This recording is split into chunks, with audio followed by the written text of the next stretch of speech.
Happy new month. It is Tuesday, I must say Saturday. Tuesday, the 1st of October. Welcome to TDA, the day after. It's great. What a blessed month. It is a blessed month, actually. So welcome to TDA, the day after, your favorite news platform and the home of popular culture as defined by the culture. And I'm one of your hosts for today, my own royalty. And they call me E-Man, the pro-black activist, TDA producer, news analyst, melanin jam-packed. That's right. Your melanin's got to be up this whole month, boy. For sure. God forbid we get a dip. Dippity dip dip. Okay. So far. And Brent is here as well. Good morning, everybody. Happy blessed Black History Month. Absolutely. Hope everybody's fine and favored. Amen. All right. Oh, those are cute little stickers. Yeah. Okay. I've got a theme going on. Fancy. Let me just play y'all a clip. Okay, let's see it. Let me play y'all a clip. Hope it's a good clip. Yeah, I'm I feeling think it's blessed an and interesting sanctified. clip. What does the caption say? I can't remember. The judge in the YSL case is finally fed up. Judge Whitaker goes off on his state and storms out of the courtroom Oh, wow. to consider the defense's mistrial motion. Do you know what this is? That's a great actress. Give her an Oscar. Is it a man or woman? It's a woman. That boy was never going to jail. First of all, that boy was never going to jail. I think there used to be a male judge, wasn't there? Like a black, chubby male judge. I When don't he know. started. No. I've seen a lot of foolishness online when it comes to judges. I don't even know who's who anymore. Oh, well, But I think there's been a female white judge though. serious? Because she's been laughing at some of their jokes sometimes. serious? What was it? There was one year where it was like, I think they must ask one of the defendants, one of the witnesses, like, did you have beef with da-da-da? And the guy was in the courtroom, he goes, Levondre, did I have beef with you? It was so funny. Are you talking about Woody? Yes. That guy is so funny. The judge's been catching jokes because it's just been silly. Like, they've been ridiculous. Like, how am I going to ask you a question and you're going to then ask the person, did I have beef with you? It's been a joke. So, question. This is a RICO, right? Mm-hmm. So this is the feds that brought this case? Yes. And aren't we always saying that when feds bring a case, Mm-hmm. then it's done? But during this entire procession, it's been a bumbling mess. A joke. Well. And I hope they show Diddy's trials like this. Because I've learned way too much about Young Thug than I ever wanted to. I need to see Diddy's one 4K. Look at what this judge has now said. Was appropriate. And I'm asking. I can't figure out what it is. If it's disingenuous, if it is that, I don't want to malign the prosecutor standing in front of me right now, so I'm not going to say the possible things that it could be, but it is baffling to me that somebody with the number of years of experience that you have, time after time after time, continues to seemingly purposefully hide the ball to the extent you possibly can for as long as you possibly can. And I really don't want to believe that it is purposeful. But honestly, after a certain number of times, you start to wonder how it could be anything but that, unless it is just that you are so unorganized that you are throwing this case together as you try it. And I am sorry to say that, but That's so awkward. this case is being made much more difficult for everybody because of the haphazard way in which it is being presented. I'm going to take a recess for a few minutes. I'll have a ruling when I get back. A ruling? Yeah, man. And to be fair, I never saw him going to jail though. I just didn't. I don't know if he had that confidence. Initially. No, he 100%. didn't. No, because he was looking stressed. But I feel like as the case has gone on, you're seeing him look a bit lighter. Yeah.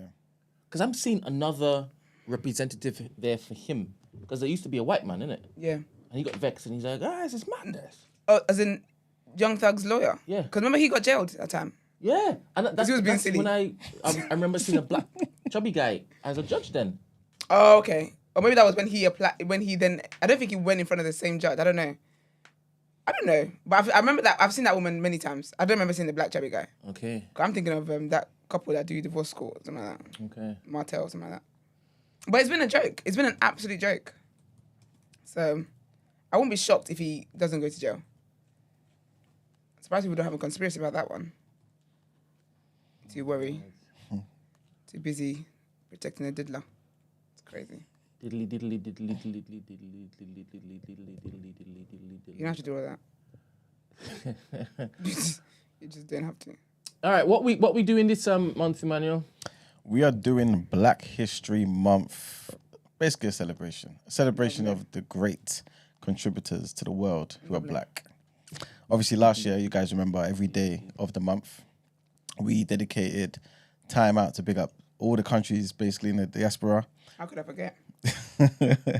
Speaking about just giving you, I guess, just general knowledge on the countries, the foods, the culture, so that pretty much everyone can kind of be apprised of the plethora of the beauty of all these countries that all of us hail from, pretty much. But this year we wanted to kind of just highlight the people who have made contributions to modern day civilization. Because a lot of the time, we often have to say, oh, Black history doesn't start from slavery. Like we can go back and, yes, we can go all the way back thousands of years, but we can actually be in the present time too. So all the things that we benefit from today that we kind of take for granted, black people have contributed to. And if not for those black people, the world would be drastically different. And this is not just Iman facts. This is real life facts, which is also Iman facts. But I'm going to... Don't you dare lie. The first day of Black History Month. But we're going to show and prove that. You know what I'm saying? So we're going to give you basically a black man and a black woman every single day of Black History Month and basically talk to you about them. These are basically unsung heroes. Some of them you may have heard of. Some of them you definitely haven't heard of. But their contributions in the world are definitely being felt. You know what I'm saying? So that's basically what we wanted to do, man. So guys, get your notepads and whatever they are. Notepads, mate. Yeah, thank you. Your pens and pads. And yeah, man, just take it in, man. And let's just hail up these people. I actually bought a notepad this morning. People don't use notepads anymore. When's the last time you put pen to paper? I do it every Sunday because I make notes in church. Because I love writing. Like, I've got notes on my phone as well, but I just feel like it's a different kind of notes I have on my phone. Like, you hardly go back to that. And I feel like there's something about writing that actually puts it in your mind as you're doing. So I write every Sunday when I go to church. But I've also decided I'm going to start writing, like journaling, handwritten, because I tend to journal on my phone or like on technology. So I'm actually going to start writing stuff. So that's why I bought a notepad this morning. Is that to separate yourself from the digital realm? No, it's because God is talking to me, so I need to know what God's saying properly. And to write it down where I can track it, basically. Okay. You don't get it, do you? No, I do. I thought there was something more like impactful in you removing yourself from the phone and taking notes on your phone when you journal. Yeah. Than what you said, but no, but it is though, because I typically write on my phone. Yeah. Anything I just feel like there's just I feel like it feels a bit more powerful actually writing it down, and as I add to the stuff that's on there, I'll be able to look back easier than have to scroll through my notes. Because through my notes, there's all sorts in there. It's holiday list. There's all sorts in my notes app. Some could argue that you can cross-reference stuff easy on your phone, though. No. Okay. Not for what I'm using it for. All right. Like this is solely a spiritual thing. Yeah. So it's easier for me to track it that way than Journaling. my phone. Man, have you ever journaled? Not really, What does that mean?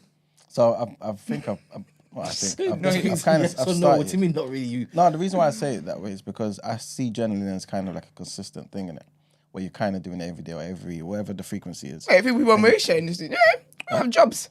No, So if you did think it that like Marisha- if you did it like once a month, that's journaling. Yeah. Yeah, because Okay, you cool. because once a month you have this routine of journaling. Okay, cool. So have you journaled? Let me say no. I don't think it's consistent enough to say, yeah. Have you journaled like once in your life? Is that what you said? Wait. No, I've done, Is that like, one? You didn't write. You didn't make. You is didn't journal. You great. wrote. You made notes. So you purchased a book from the shop. Mm-hmm. I don't know if it is you had it lying around or whatnot. And you took up a pen or a pencil and you said, let me put my thoughts down. yeah. This is growth. Well, it was back in the day. Well, now he doesn't do it anymore. He threw it away. So what Also, sorry. led you to go and basically put your thoughts down on paper? No, we need to know what age though, because is this when you were back in school and they told you to write what you did for No, summer? this is growing up. This was the other okay. day. Yeah, this is growing up, man. So what were you going through, bro? I know, just the pressures of being a black man. You know? You journaled. That'll so do it. That will do it. You could joke all you like, but my friend, you're a Then you lost journaler. that. Let's have it. You're a journaler. No, it was just me just kind of documenting stuff. And I don't think you necessarily have to go through things. You know what I'm saying? Like I guess I've kind of seen certain people in history who are known to be, I guess, great people. You know what I'm saying? In general, it could just be about ideas. It could be about anything. You know what I'm saying? What was your experience journaling about? Yeah, it was alright. What was it about? What was it about? No, it was just about like life, innit? Like whatever it was just me saying to myself, "Oh, I want to start this." So it was more so not necessarily I have something in mind, but let me start and see where this takes me, innit? So Put down your troubles on paper. no, I wouldn't do that, No. Just in case somebody comes Because your enemies find it. Just in case. and see weakness. The white man is looking. He's got cameras everywhere. Oh my God, I did not take you for a journaler. But there you go, people. Yeah, but I failed. First day of Black Music Month. We made history. Hey, We've man, your next actually made confession. history. Let's get into it.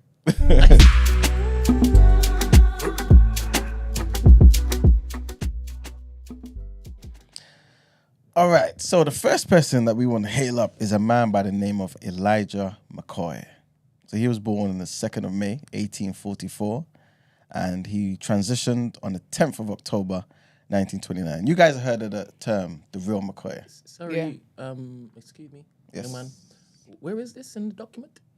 Oh, this is in a different document, Brent. I need that document. I will need to Okay. put a ticket up. Is it something I can access? Yeah, 100%. It's in the It's on the other side. Yeah. All right. It's a white document, white paper. So you guys heard the term, I want the real McCoy or the real McCoy. This all comes from this gentleman. Big man. You know what I'm saying? So he was an inventor and an engineer. He was born in Canada. You know what I'm saying? Of course, African-American descent. And he basically developed world-changing patents, right? I know some people in recent times spoke about their patents, or whatever, however you want to pronounce it. Doesn't matter because you're all going to slander him. And how, those patents changed the world. And, people say there's patents there that meant something, but obviously they didn't mean anything. Not like the real McCoy anyway, you know what I'm saying? And like I said, this guy, he was best known for patenting an engine oil lubricant that revolutionized the efficiency of train travel. Okay, man. Yeah, so obviously back then, no one's just taking planes like this, right? Everything was done via train. To be fair, within certain countries, even this country, like a lot of the goods and services, cars, whatever it may be, is all done by rail anyway. Yeah. So I'm saying that just to provide some context, right? So anyway, this man was born free, and I say that for a reason because his parents were formerly enslaved, right?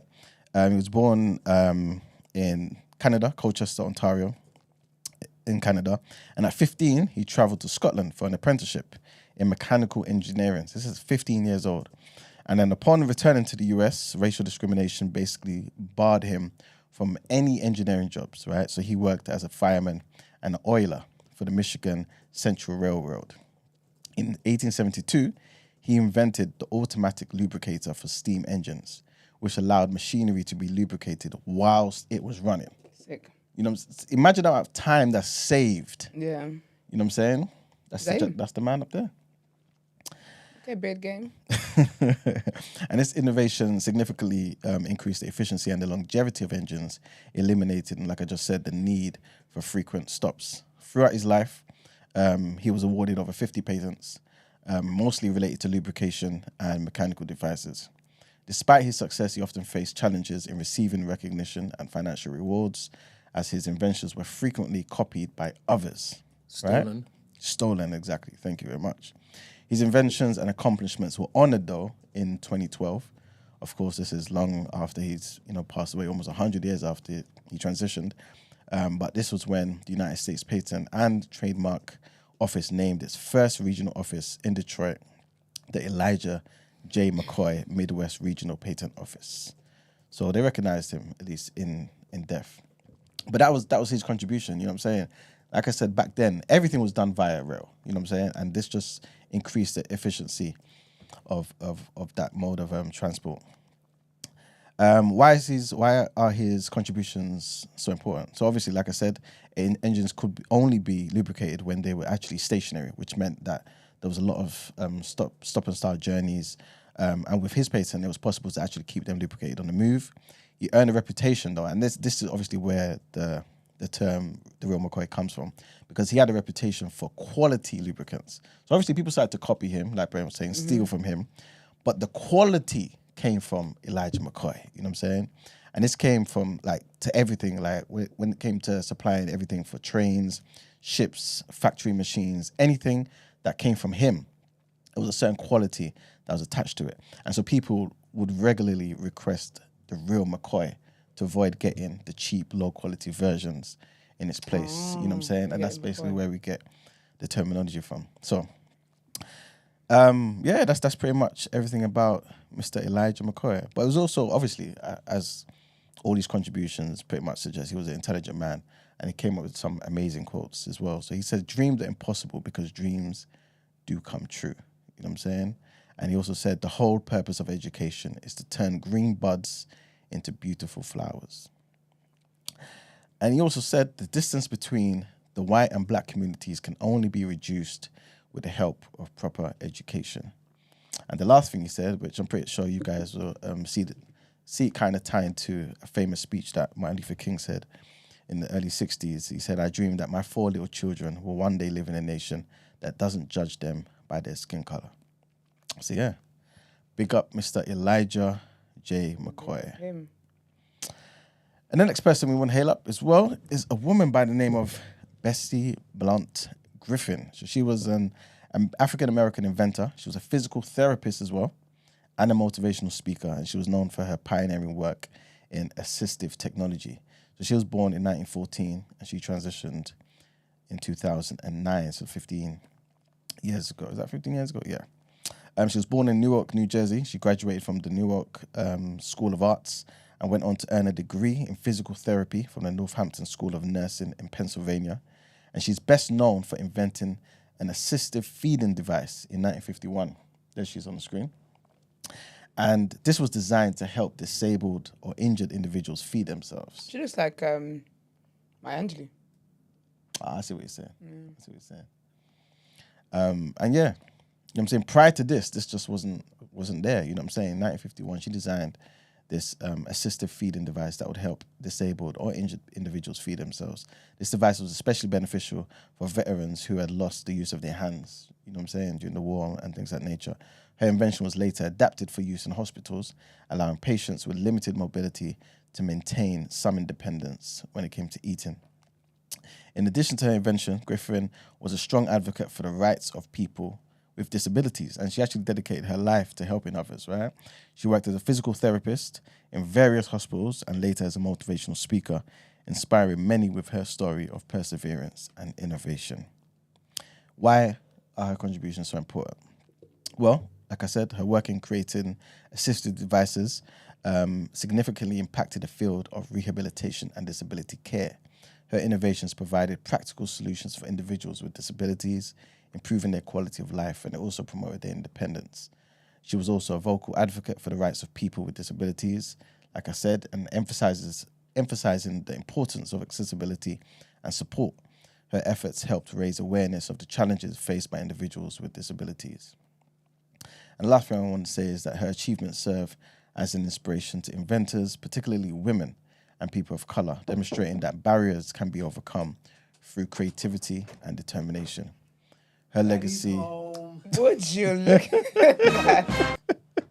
First of all, yeah, you coming in with Daddy's home during Black History Month segment. I was just gonna say he's wearing shorts. He's very short. He is very short. Everyone else has got the heating A on. legend. This man has come back to shorts. Yeah, man. Lest we forget. Browning! Look at your melanated You honestly, skin, you look like you're dark as me, love. Boy, You look so dark. I nearly caught you up. You get me? You nearly look like me, man. You nearly look like me. Yeah, last thing I wanted to mention is her legacy encourages others to pursue innovations that address social challenges. And of course, just like Mr. McCoy, she also has some famous sayings, and she said, innovation comes from understanding the needs of those around you. You know what I'm saying? So if you're out there trying to be a creative and whatnot, understand that some of that secret could come from just looking around you, man. Every challenge is an opportunity to help someone else. That's true, you know. Everyone? About the What innovation one. informs, well, some people, what informs their pursuit of discovery or invention is looking to help others. Yeah, 100%. Make their lives better. Yeah. And that's any good business idea. Exactly. It should really be looking at where there's a gap and where people need help. Some obviously look to how do you basically like squeeze them better. There's that. That's a whole other So conversation. you find out how to do something better, and then you yank the price up. Yeah, we'll talk Ain't about all that. innovation and all that, like making things better, Should more be. efficient, 100%. and Should be, but then some people think that's the opportunity. Precisely. But we'll talk about that first in November. Get into that one, boy. And she also said, it's not enough to have a dream. You must act on it. Okay, girl. So yeah, that's it, guys. Just want to big up, like I said, Mr. Elijah McCoy and Bessie Blunt Griffin. That's such a simple philosophy. Yeah. Just act on it. But you know how powerful that is once it is you actually apply it and implement it into your life. True indeed. True indeed. Love it. Yeah, Big up man. them, man. Happy Black History Month, everybody.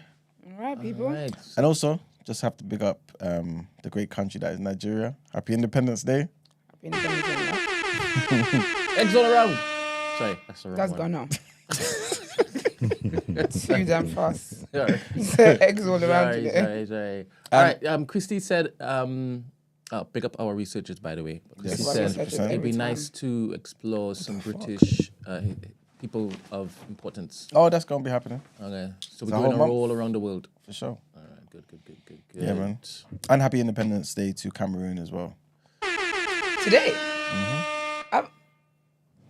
Nigerians are so annoying. We took over. Yes, we did. They're doing too much. I didn't even know we shared a day with somebody. Yeah. Okay, we got the Cameroonians. But yeah. That's it, guys. All right, let's get into our headlines then.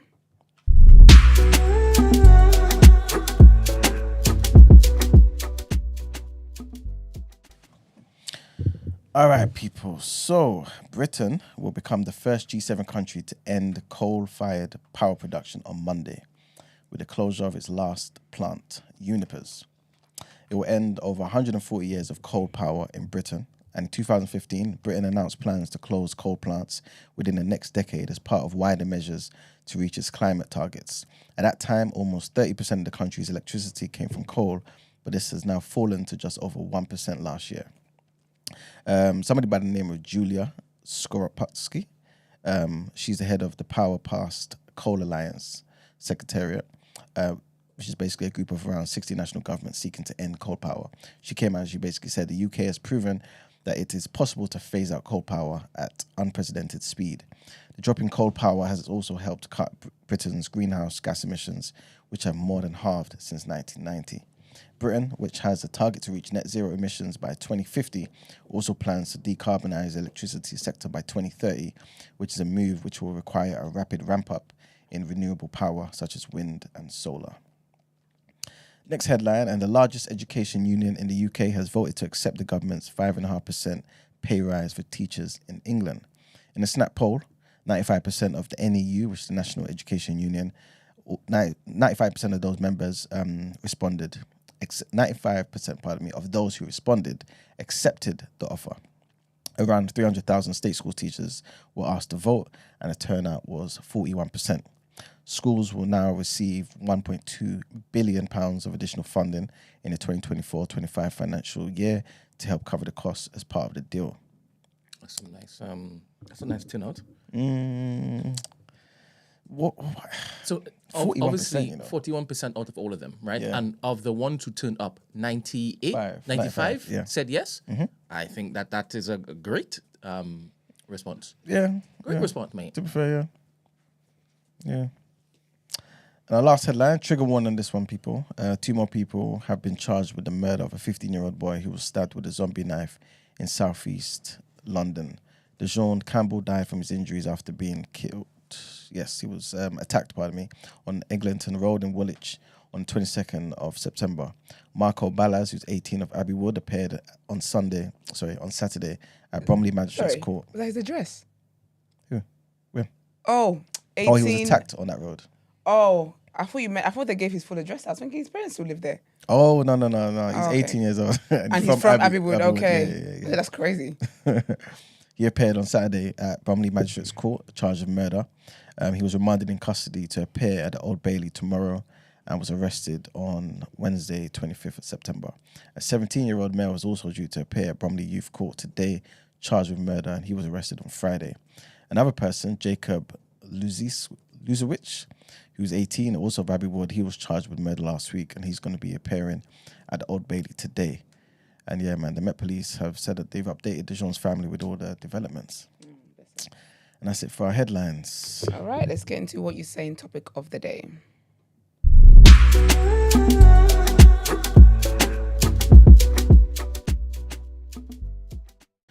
All right, before we go into topic of the day, Mr. Marks, how does it feel to be back, man? Yeah, it's good, man. Why is this the topic of the day or my return for? Well, welcome back. What other way? Is this premeditated or something? We didn't know you were coming today. What led you to this point? No, I read the title. What led Mohamed to that point? He led himself to this point. Why are we in it? We're just giving you the news. That's what we do. Oh, something's happened. Yeah, a lot's been happening. Yeah, you don't go get him off the speed. I don't know. Oh, it don't happen? No. Okay. Hey, you've been on holiday. Wait, you Oh, say yeah, of when I'm course. on holiday, I don't care about current affairs. Yeah, I'm not clued in. Unless there's like a war going on and I can't return back home. That's different. I've missed a lot. Have I seen anything? Nah. I see Tion Wayne punching man up in Dubai. So I might as well that. What else? What else is happening? Doing all of that, in a pink shirt is wild. You know? Like a pink is such a nice, wholesome, chilled colour. You don't wear pink and act When like there that. was fish fillet and shits and gigs, was I away as well? Yes, you were. Yeah, I see that. That was the whole thing. That was tough. That was tough. It was a hard day. It was a hard day in the office for all parties involved. What else have I seen? I can't think of anything else. If that hasn't been the main thing. I mean, Tion was not main thing. I didn't report on Word and Road. You didn't? No. Uh, I'm talking about men having fiscus officers in flipping pink shirts. It's silly. Wasting my time. But the shit and gigs thing, that did go on like 2 weeks. It's crazy. Well, Diddy though. When Diddy was arrested. Oh, yes. You were away for that. yeah. You had a party. Did he got? Yeah, man. And we were chatting about it yesterday. That's what kind of made us think, speak about Al-Fayed today. Because Yeah, he's been in the headlines for a week now, actually. Yeah, exactly. And he might be worse than Diddy. No way. I think they're Potentially? I think they're going bar for bar. I think they're competing. Because because Diddy's thing is so disgusting and wild. Yeah. Like it's a whole ring. But this man had his own ring, just in a contractual manner. Yeah, exactly. And that's wild. Exactly. There's deviance all around. Trigger warning, firstly, to everybody. Trigger warning, please. Yeah, Brent, could you put Trigger your finger warning. up, please? Big trigger warning. It's a lot. I'm mad. I've been away for so long. Did you not miss me? Of course we did. You know what's so funny? I came in today, I was going to ask Brent when is Mark's back. But then Brent was in a funny mood this morning, like not in a bad funny mood. He was just joking too much. Yeah. And I just thought, I'm not in the mood. And that's why I'm not in the mood for him to be like, I don't know, I'm not Mark's PA. Like, I didn't know what was going to come out of his mouth and I just didn't want it, whatever it was. If you'd asked me, I would have told you about what Lumens called me about yesterday. What did Lumens call you about? Asking where you are and when you're coming back. Wait, you didn't let your And in my mind, I'm thinking, colleagues know? not even that, but he didn't even want to basically, ask him like when you coming back, That's true, actually. Why are they asking you? because he didn't want to ask him. He didn't want him to feel as though he was missed or needed him. He was There's trying. no R here. He was. There's no R He here. was trying to catch me out. He thought I was back the day before. You know what I'm trying to say? So there was something to do. So he hit me up talking about, oh yeah, we gotta go somewhere at 1 o'clock. I said, no, we ain't. We He's use like, French. Yeah, we use French. I said, I'm not going nowhere. I'll see you tomorrow. He's like, brother, we got something to do at 1 o'clock. I said, okay, you go and do what you Honestly, gotta do. you're right. I mean, around that time is when he called. Yeah. I was like, Trying to catch you out. Yeah, I was like, you go and do what you gotta do. He thought it was what? Use me for wickedness. Yeah, I just landed. I'm not- chilling. He's like, you didn't just land. You've been God's back from child. the thing. I was like, no, I haven't. He goes, you posted on your story yesterday that you got to come home. I was like, yeah, 'cause I was in the airport in DR. I only landed this morning. Like, I'm tired. I said, anyway, I'm not doing this. I'm not back and doing this. forth. I'm not coming. I'm not going. Like, I'm So just you've not already going. tussled with him before you've come back. So piquito. Wait, you speak Spanish now?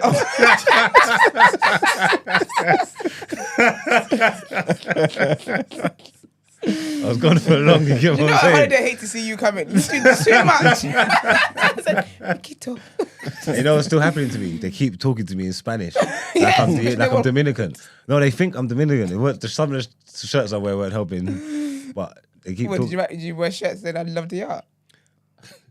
Because why would your shirt... Oh, were you wearing them? Oh, I know what kind of shirts to wear. Hey, papi, you know that? Oh, they have them open ones. Yeah, you know the papi shirts. Cleavage out kind With of a bit shirt. of tail. So it weren't helping. They just started coming up to me, just wheeling off. And I said, nah, hablo español. Can you imagine? And they're looking at you like, boy, shut up, stop playing. That's so funny, man. I'm glad you had a good time, though. And they all blend in. Because I didn't even get to tell you about Moore. Oh, yes. I went R&B as well. Oh, yeah, you did go R&B and you went, oh, yeah, you've been living your best life. It's too much. What? What's too much? It was after halfway through, I thought this was highly irresponsible. Well, halfway through the first one or the second one? The second one. Oh god, this is long. Oh man. No, you were for like, it's like 3.5 weeks then. Maybe. Did it really feel like it was dragging for you? Nah. It didn't feel like it was dragging. Or the indulgence in deviancy is what it is that made you stop a Why while? did you It was a have very less? wholesome. That's what I thought you were talking about. It was a very wholesome, chilled holiday. It was just the length of How time. could you have too much wholesomeness? There's never too much wholesomeness, but you know what it is? I got. Piquito. Is it because you got stuff to do? You're thinking, I'm a man with responsibilities, and Yeah. you know what I'm trying to say. So, but I like that though. it was good. It was worth it. You get me? I mean, he's saying what he needs to say right now. He's back, right? But I didn't force him to To come back early and exchange his flight. Exactly. So, I don't know how much I'm going I to said, this believe. is so difficult. Bartender, give me 2 more shots, please. How much am I believing? 2 more days. Piquito.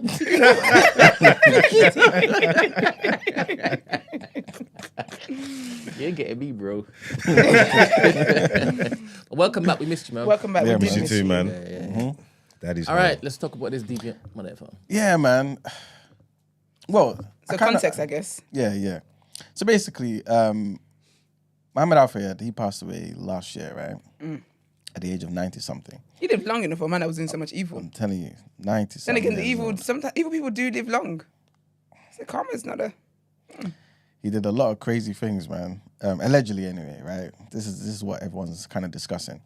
And long story short, turns out that over the course of how many years that he owned Harrods. So he owned Harrods between 1985 and 2010. Right, that's when he sold it. And he was just giving out NDAs. NDAs all over the place. Why? Because apparently he would try certain things on different women over the course of those years. And obviously they would complain, give them an NDA to sign, plus give them some money. Done, right? But he would do this all the time. Like I remember I was in the barbershop the other day, and the barber was talking about how this guy basically apparently raped 200 people. Married? Yeah. Now, you know, obviously in the barbershop, you know, you hear that the stories are a bit skewed, innit? Yeah, it's like Chinese whispers. You know what I'm saying? That's with 2. Yeah. But in addition to that, yeah. So basically, this narrative is going to be all over the place as I kind of remember it. But like I mentioned yesterday, he would basically have these women have evasive medical checks. So like sexual checks, basically, right? Before they're hired. And To work where? in Harrods. Harrods that sells what it sells? Yes. And you're doing sex tests. Crazy. So I think a lot of them were PAs though. So I'm a lot gonna of them say, were just PAs. like higher positions are like yeah, retail. yeah. So No, but even PA, I'm not getting sex. What does this role have to do with my vagina health? this is it. And so basically one woman says, wait a minute, why am I doing this? And then apparently she was saying that they'll basically get gaslit into saying, wait a minute, just see this as like a body MOT. You would normally be spending thousands on this, so just be happy that you're getting it done. And obviously for free, exactly. Free. They will never get the results back, by the way. The results will just be given to the man that wanted it, exactly. So he would just know that these women are kind of... She's good. I can go with her. Exactly. So whenever the man gets the urge, the man will go and know that he's okay over there. Imagine having a foul. Yeah. So He needs to dig his body up. he would do this a lot. The man had about 25 PAs. 25 PAs. So anyway, so this is what the man was doing, yeah. And every now and again he would take trips because he owned the Ritz in Paris as well. So that's basically where he would go back and forth, and he would take these women with him.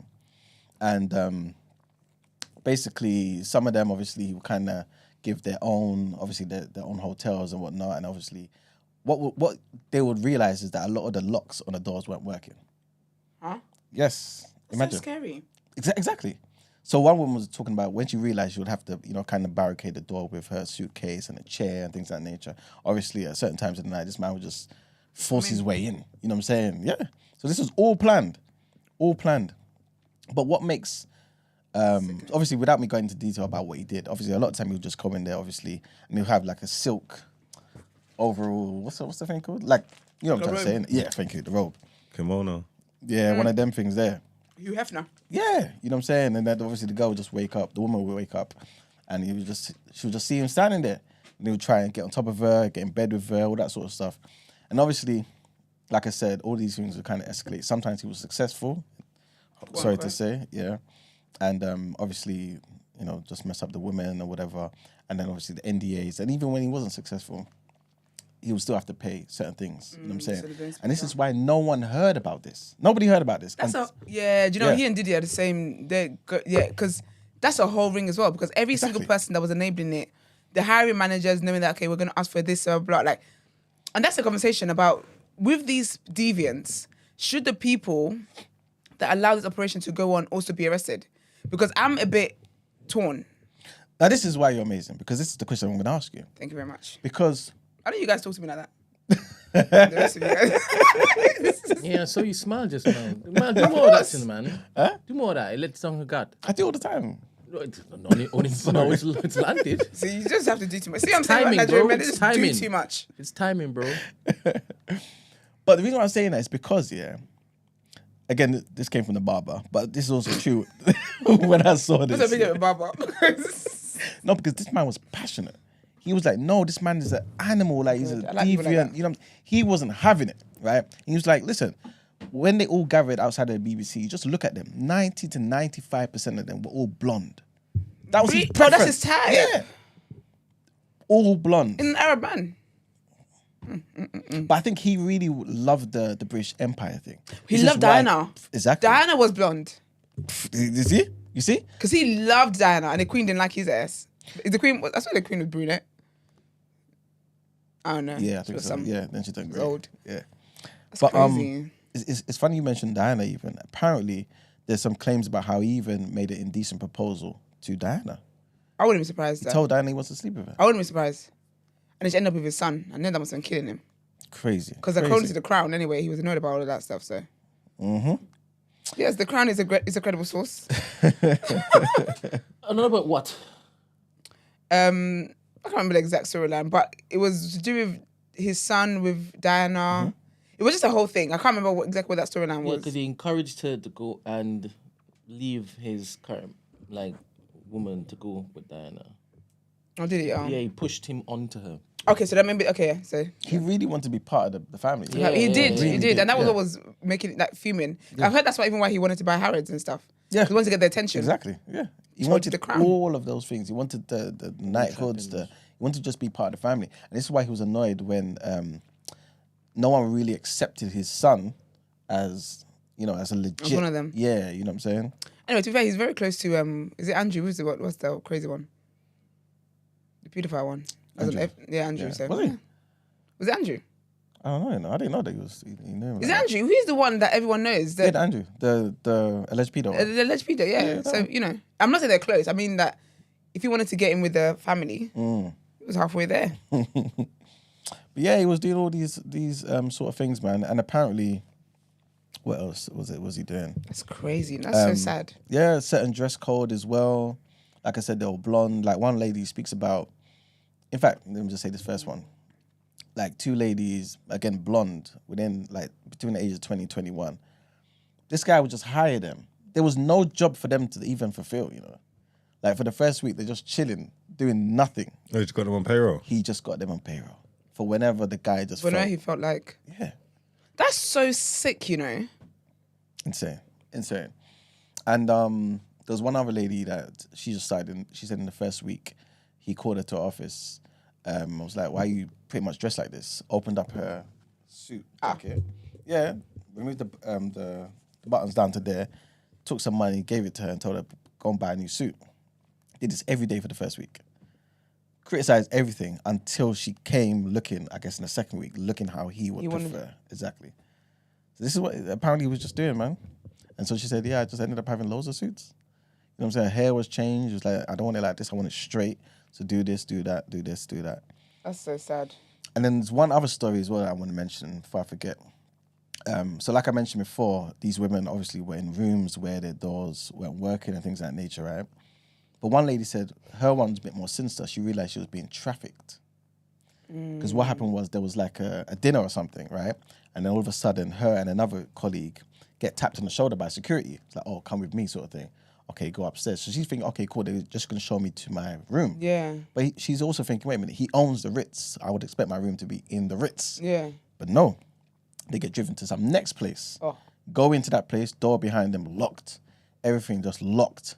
Women are looking like, what's going on? Like, you know, asking the security, like, what's going on? Like, Obviously, he doesn't say anything. Yeah. And in fact, he says, oh, it's just like this for your safety. Okay. And then, yeah, only for it to now be some men to come out of some next place. No way. Yeah, 100%.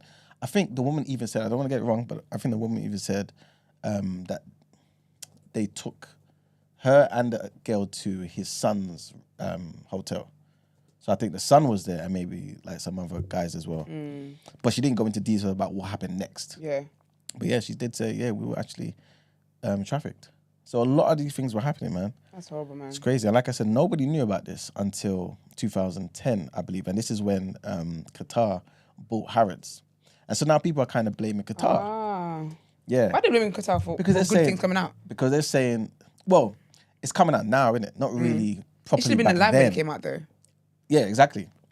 But what they're saying is that Qatar didn't do their real due diligence. Because obviously when a huge company buys another huge company, you're looking into everything. All area, the potential closets, you know what I'm saying, that's been hidden, some, you know what I'm saying, just to see if anyone could potentially, you know what I mean, like there could be holes. And apparently Qatar didn't find anything or anything substantial. So people are kind of saying that Qatar maybe knew, but didn't let it be known. You know what I'm saying? And so maybe they're somewhat involved. But So yeah, who's blowing all this stuff up? a lot of the victims. So Because now he's dead. And so some of them are saying, you know what, I'm waiving even care my anymore, yeah, kind I'm of thing. waiving my thingy in NDA. my NDA. I'm just letting it be known. So yeah. And so because everyone's now coming out, Harrods have now said, so this is an article in the Daily Mail, that they're now saying they're not going to enforce the NDAs that were signed. That's the least you could do. You know what I'm saying? Yeah. You don't get brownie points for that. Yeah. And yeah, like I was saying, more than 100 women have come out. More than 100 women have come out. And so yeah, It's horrible, man. this is what's happening with it, man. But yeah, like Esther was saying earlier, at what point though do we just why are we just blaming the face of the ring? Because the staff are hiring blonde women for him. They're hiring 20-21-year-olds for him. You know what I'm saying? They're doing all of these things for him. The doctors are checking these women sexually for him. You know what I'm saying? Diddy's staff are buying lube for him. They're all, you know what I'm saying? They're organizing the hotel rooms in particular ways, all for these things. Why is it only Diddy getting in trouble? I think everyone's complicit. Yeah. And I mean, like, obviously they signed NDAs and stuff, but then what? They only don't care about the NDAs because because he's passed. Like, how come the NDAs hold so much weight that everybody's prepared to keep silent? Because I think, because a lot of them sometimes they threaten people. And that's why I'm a bit torn when it comes to like blaming other people as well. Because someone like Diddy, if he's got victims and whatnot and all these sex workers and whatever signing NDAs, imagine his workers where they didn't know. Imagine me think I'm coming to be a PA and I've signed this and then now you're saying to me that if I do this, first I could get killed or I'll never have another job again. You could ruin my family. You can do that. So I feel like they... Oh no, man. Someone's There's got to be a that. I feel like martyr the though, man. victims- Because ain't it always someone that says, fuck this, fuck the NDNA, fuck the NDNA, fuck everything that's going to happen. I'm tearing this down. Yeah. But it's That hard makes though. sense. It's hard for people to get to that. Even like when victims come out and speak, it's hard for that first person to do that. Like as the first person, you're always by yourself. And it's a gamble because you don't know whether other people are going to come and like kind of not back you, but also give their account that strengthens your argument. And people easily dismiss it because when you think about even like someone like Diddy, for example, that woman that he shot in the face has been saying that for years, consistently for years. And no one did anything about it. Even Diddy's parties and stuff, there's been talked about for years, but no one did anything about it. So I feel like sometimes the people they're also victims themselves. But I think when it comes to someone like the doctors and stuff, I don't know about that because you take an oath. You take an oath, and in my mind, I feel like they're part of a bigger institution, and that big institution can protect them, as opposed compared to like a agency PA, an agency work of a PA. Do you get what I mean? So it's tricky because sometimes the people that enable these things are also victims themselves. It's tricky. But what about where they continue to work for the person? Because you can sign an NDA and leave, right? Not saying Can anything, you but though? you Because still leave. Yeah, you can leave, but then also as well, because even what's it called? Like one of the women from it was Dawn Richards. When her lawsuit against Diddy, it's in there and she said something about like she wanted to leave, but you can't, with Diddy's part, you can't make it obvious that you're leaving. Because then he's aware that you're leaving because you're uncomfortable, something like that. So his PA had to be the one to sneakily find a way for her to leave. Do you know what I'm trying to say? So sometimes it's difficult. Like, yes, I've signed the NDA to work. Okay, I'm not going to work here again. But do you really think that he's really going to let me go, knowing that I signed the NDA and not blacklist me throughout true. and stuff like that? So there's also that. And I feel like stuff like that is tricky because people have real life situations. Because, okay, I come out and I whistleblow, but you're going to put money together for my bills now. Are you going to put money together to feed my children? Like, what does that look like after all of this? It's true. So it's tricky. And that We're happened. focusing on innocent, quote unquote, innocent people. But there are a lot of people that would have been hired because he knew that they were all That are down bad. with this. Yeah. Yeah. So I'm guessing he would have surrounded himself with those types of people, also corrupt motherfuckers. Yes, those people take them to Even jail those because it's doctors. easy. Because they knew what they were doing and whatever, that they're fine to do this. Yeah. It's crazy, man. Oh, not obviously it's all different, isn't it? But I think across the board, everybody has to take accountability in some way, shape, or form.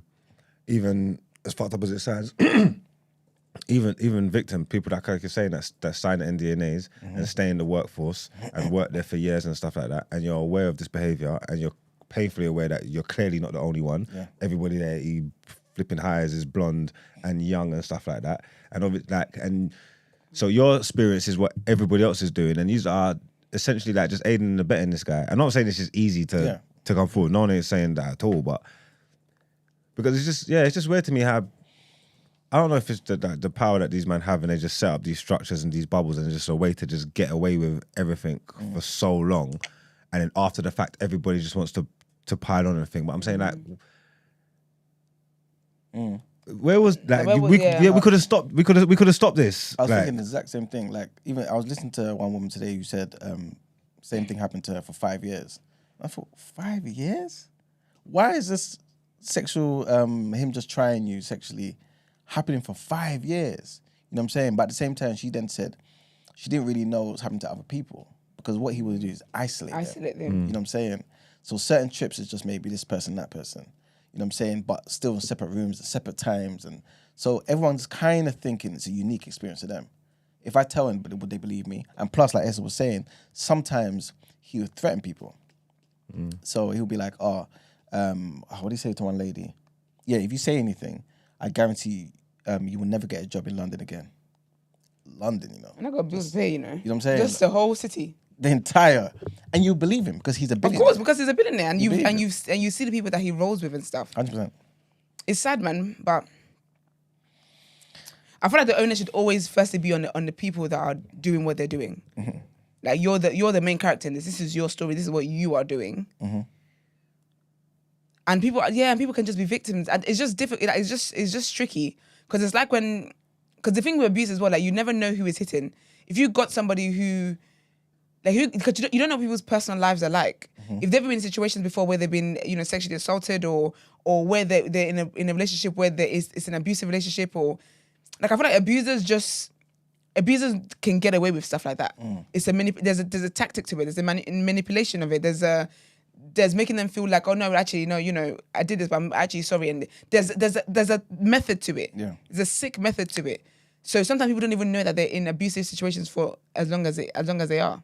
Because it's manipulation and stuff. Because it's not all bad days, but that's probably why. That's the problem. That's what they have to do. Yeah. But that's why I would think there's accountability everywhere. It's not about blaming the victims at all. But it's like, and you have been manipulated, and people are in a position of power and stuff like that. But it's easy to sit down after the fact and do all that stuff. But when people are getting flaunted, there would have been.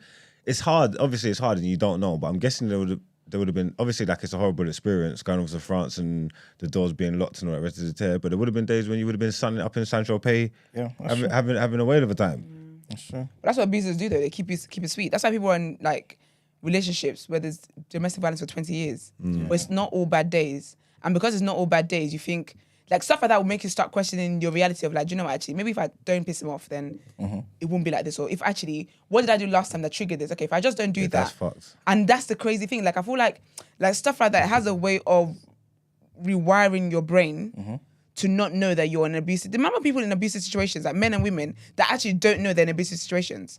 And that they're in toxic situations, they don't even know that this is mad. But it's because the longer you stay there, your brain just starts to rewire. Like, your brain gets used to things. Yeah, it's everybody, man. I'll be honest with you. I blame the whole communities because that's what allows people to do this stuff. Even the stuff, everybody that comes out, all like the Vince McMahon stuff, everybody that comes out, and once it's blown up here, it's always after the fact. Then people want to start sitting down and talking about, boy, he was doing this and this and that. He's been doing this. Yeah, what the fuck are you talking about? Yeah. So if this didn't get blown up, if there wasn't a whistleblower, if something didn't happen, you still would have been sitting there, none the wiser, like pretending, making everybody. You get what I'm trying to say?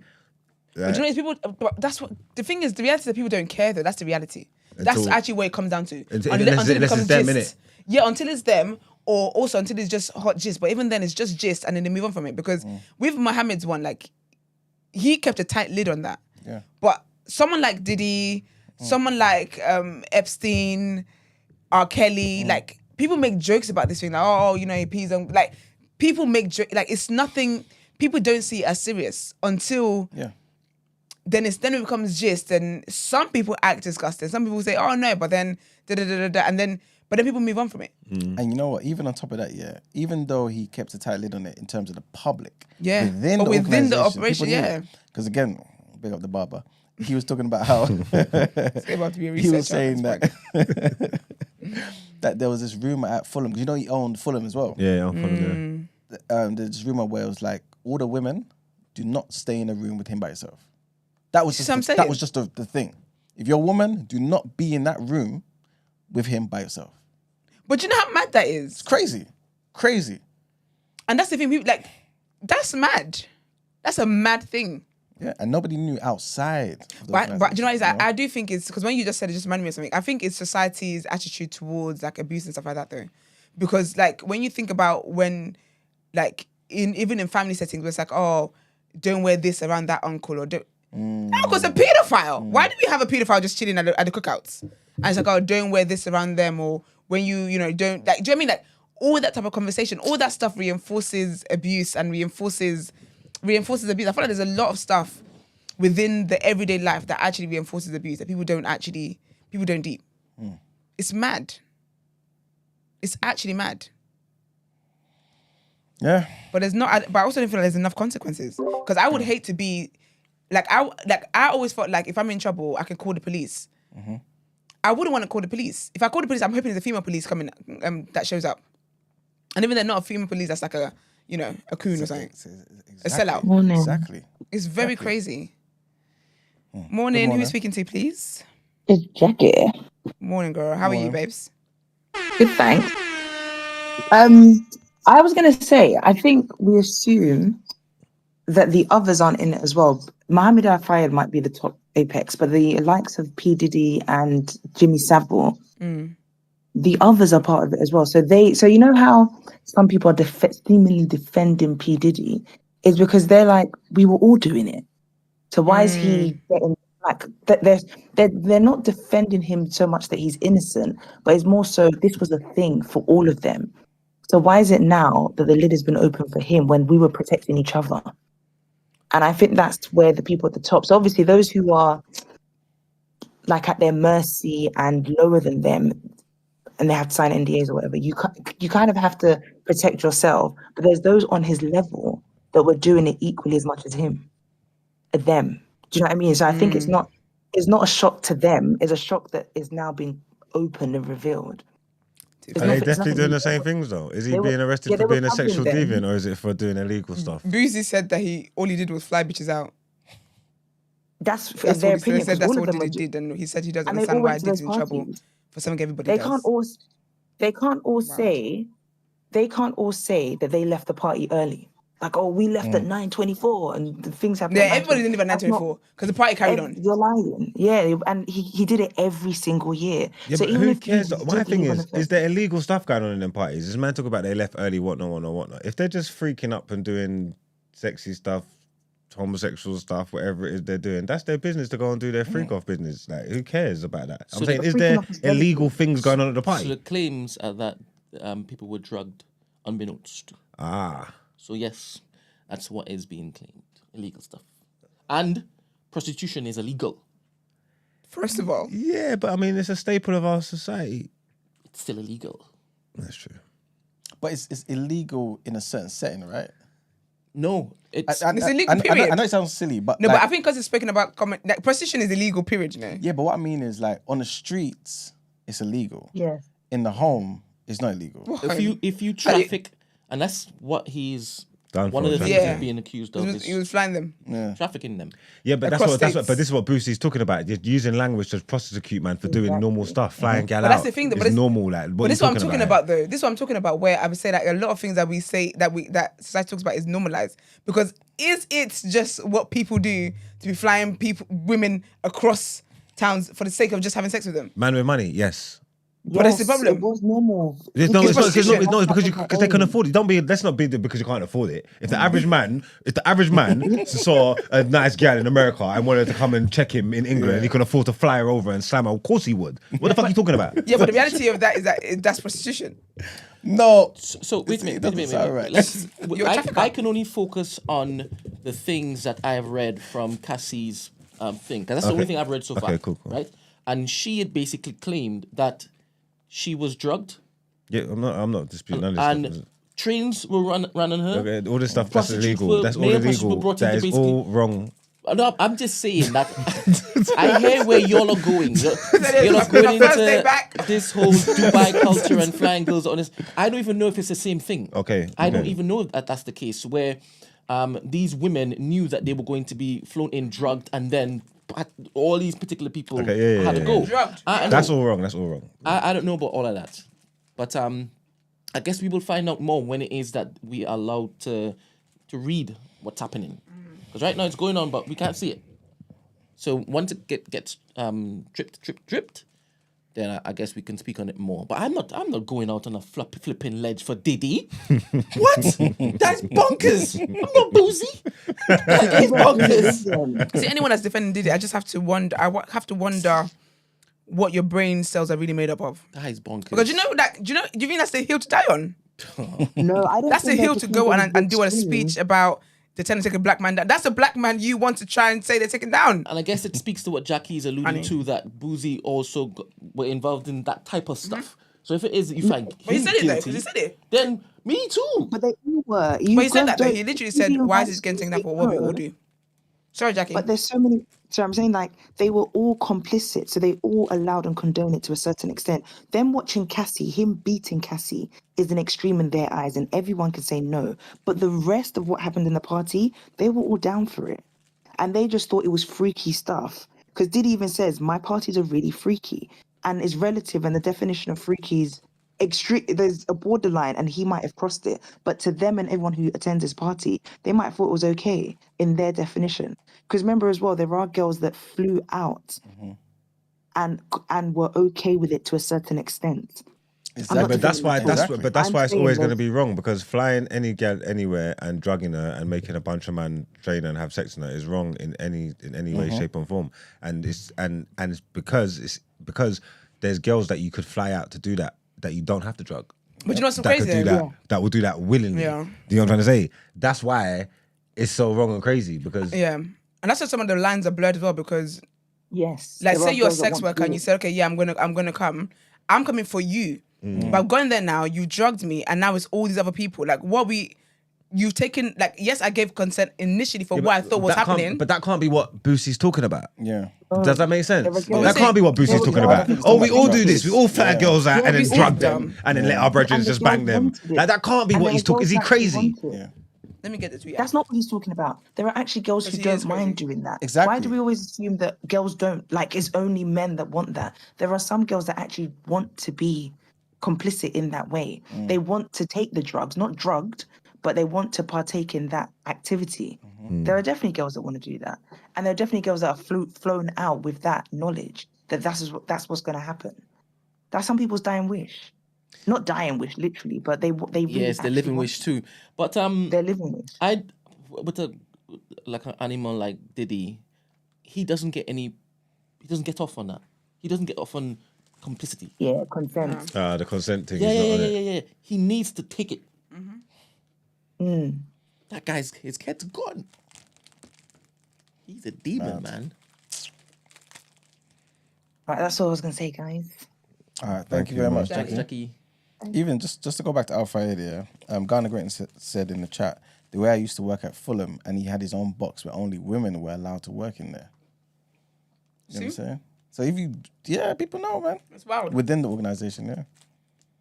Yep. See, Ed said the same thing. Yeah. Fulham's women team manager heard about his deviancy and kept the team away from him. Yeah. No women, like, they advised every woman, man, don't be in that room with him by yourself. All of them. Very sad.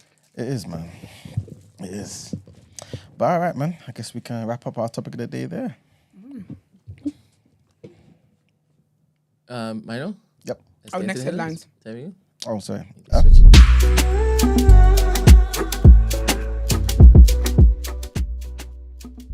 To be honest with you, I was expecting that. I didn't think you needed any more clear instructions. But okay. But you know we have audio, just purely audio listeners. But he said, let's get on to our next. But the video's on audio. No, I don't know what you're saying. Spotify. No, I hear what you're trying to connect, but there's some people don't watch the video. Okay. So they are planning for Emmanuel to basically take them through it. Fair play. Yeah, I don't think I'm saying anything bad because you'll normally do it. So, all right. All right. So, a United Nations agency has confirmed that an individual described by Israel as the leader of Hamas in Lebanon was a UN employee after he was killed in an Israeli strike. So UNRWA, which is the United Nations Relief and Works Agency for Palestine refugees in the Near East, said that Fateh al-Sharif had been under investigation over his political activities and had been on administrative leave since March. The Israeli military announced on Monday that it had eliminated Sharif in a strike in Lebanon, accusing him of coordinating terror activities with members of Hezbollah. Hamas said that Sharif was killed alongside his wife, son, and daughter in a strike that targeted their house in a Palestinian refugee camp in the southern city of Tyre in the early hours of Monday. Next headline, trigger warning on this one, guys. And a 13-year-old girl told police that's one way to be a celebrity after she stabbed 2 teachers and another teenager at school in Wales, is what court heard. CCTV footage played to Swansea Crown Court showed the girl attacking 2 teachers at this school. I cannot pronounce this name at all. This happened on 24th of April. She was then seen moving on to stab another girl at the school before being disarmed by staff. Yeah. No, carry on. You carry on. We'll get it out. Lest we forget. Opening the trial at the court on Monday, Williams Hughes KC, prosecuting, said that she told officers after she was arrested, "I'm pretty sure this is going to be on the news, so more eyes will be looking at me. That's one way to be a celebrity. Footage played in court showed how a number of teachers arrived quickly and talked to the girl, trying to calm her down in a kind of standoff, with the staff later saying that she had a vacant look on her face. And our last headline, Cabinet Secretary Simon Case has announced that he will step down by the end of the year on health grounds. The top civil servant had been undergoing medical treatment for a neurological condition over the last 18 months. In a statement, he said that whilst the spirit remains willing, the body is not, adding that the decision was solely to do with health and nothing to do with anything else. A recruitment process for the next cabinet secretary has begun. His role is already being advertised on the civil service website with a salary of £200,000. The same gentleman, who's aged 45, informed Sir Keir Starmer on Monday morning of his decision. The Prime Minister later thanked him for his support and the years of service to our country. And that's it for our headlines. It's time to pay them bills. All right, Christy says, first, I'll be honest with you, we have to rethink this font colour. The green part. Oh, you can't see it? It's hard. It said, need I remind people, again, Boozy paid prostitutes to sleep with his underage sons. So Maybe I'll swap out the green with the yellow. yeah, I think that will work. All right, okay. Well, it's crazy. Let's get into Word on Road.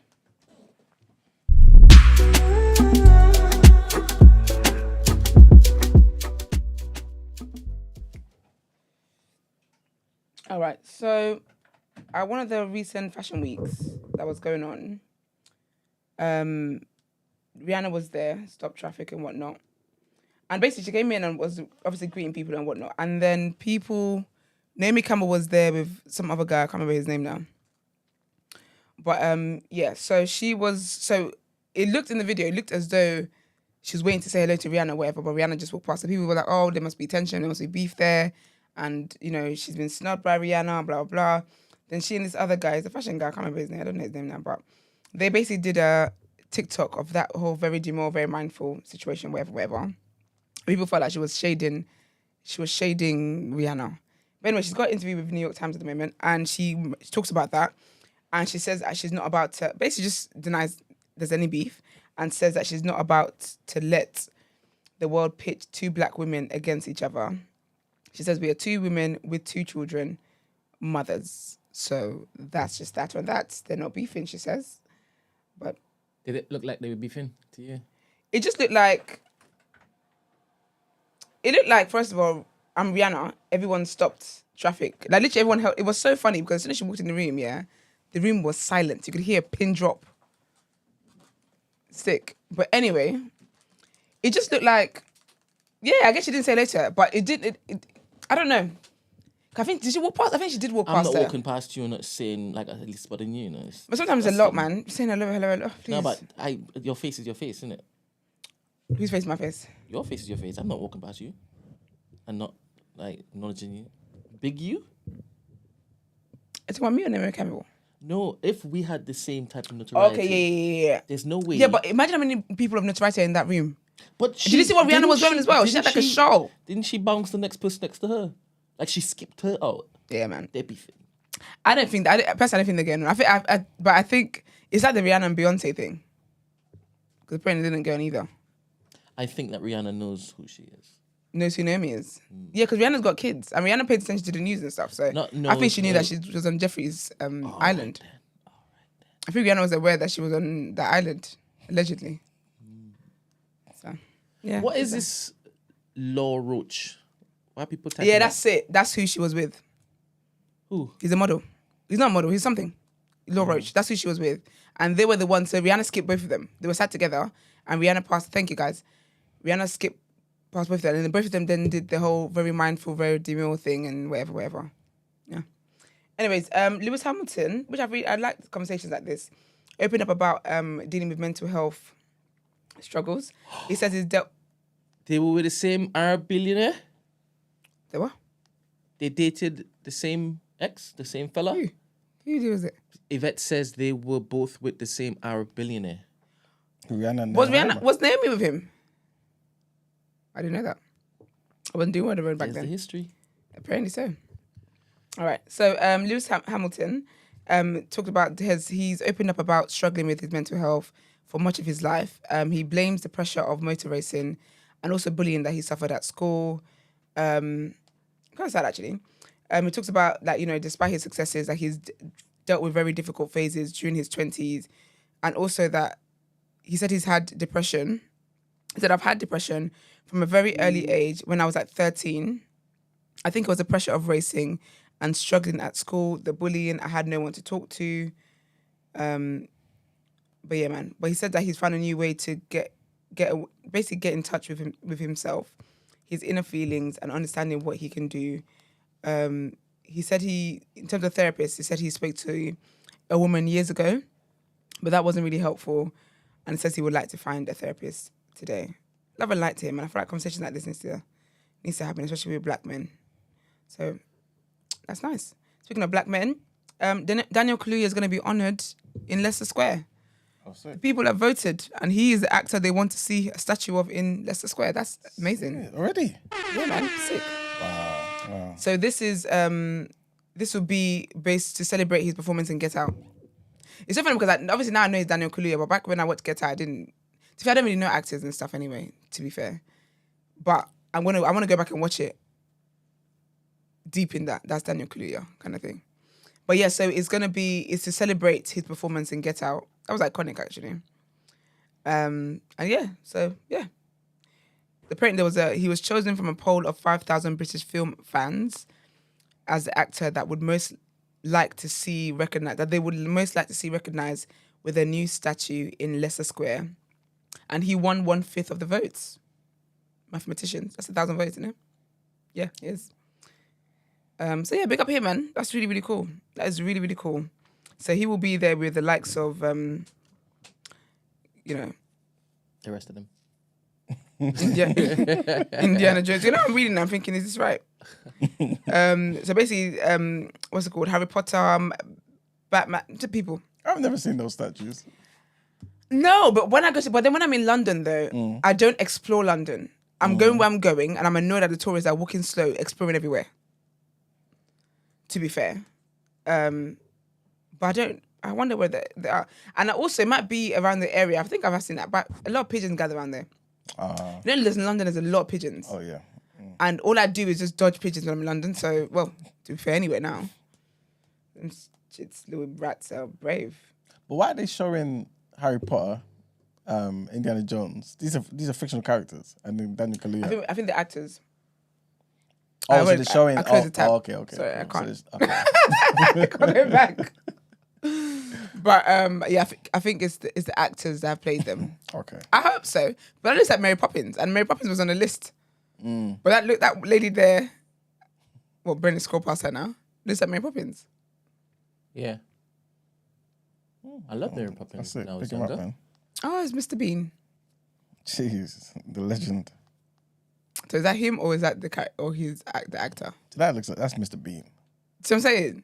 And you got Batman there as well. I hope they don't put a statue of him sat on when he was in Sunken Place. And isn't that what That's they scary. wouldn't do? That's what I'm saying. How can Brent pull the face? That's scary. That scared the little kids. Anyway, congratulations to him though. Like, that's absolutely amazing. Big up him. But that's it from me, man. Nice and short and sweet today. Let's get into the People's Journal.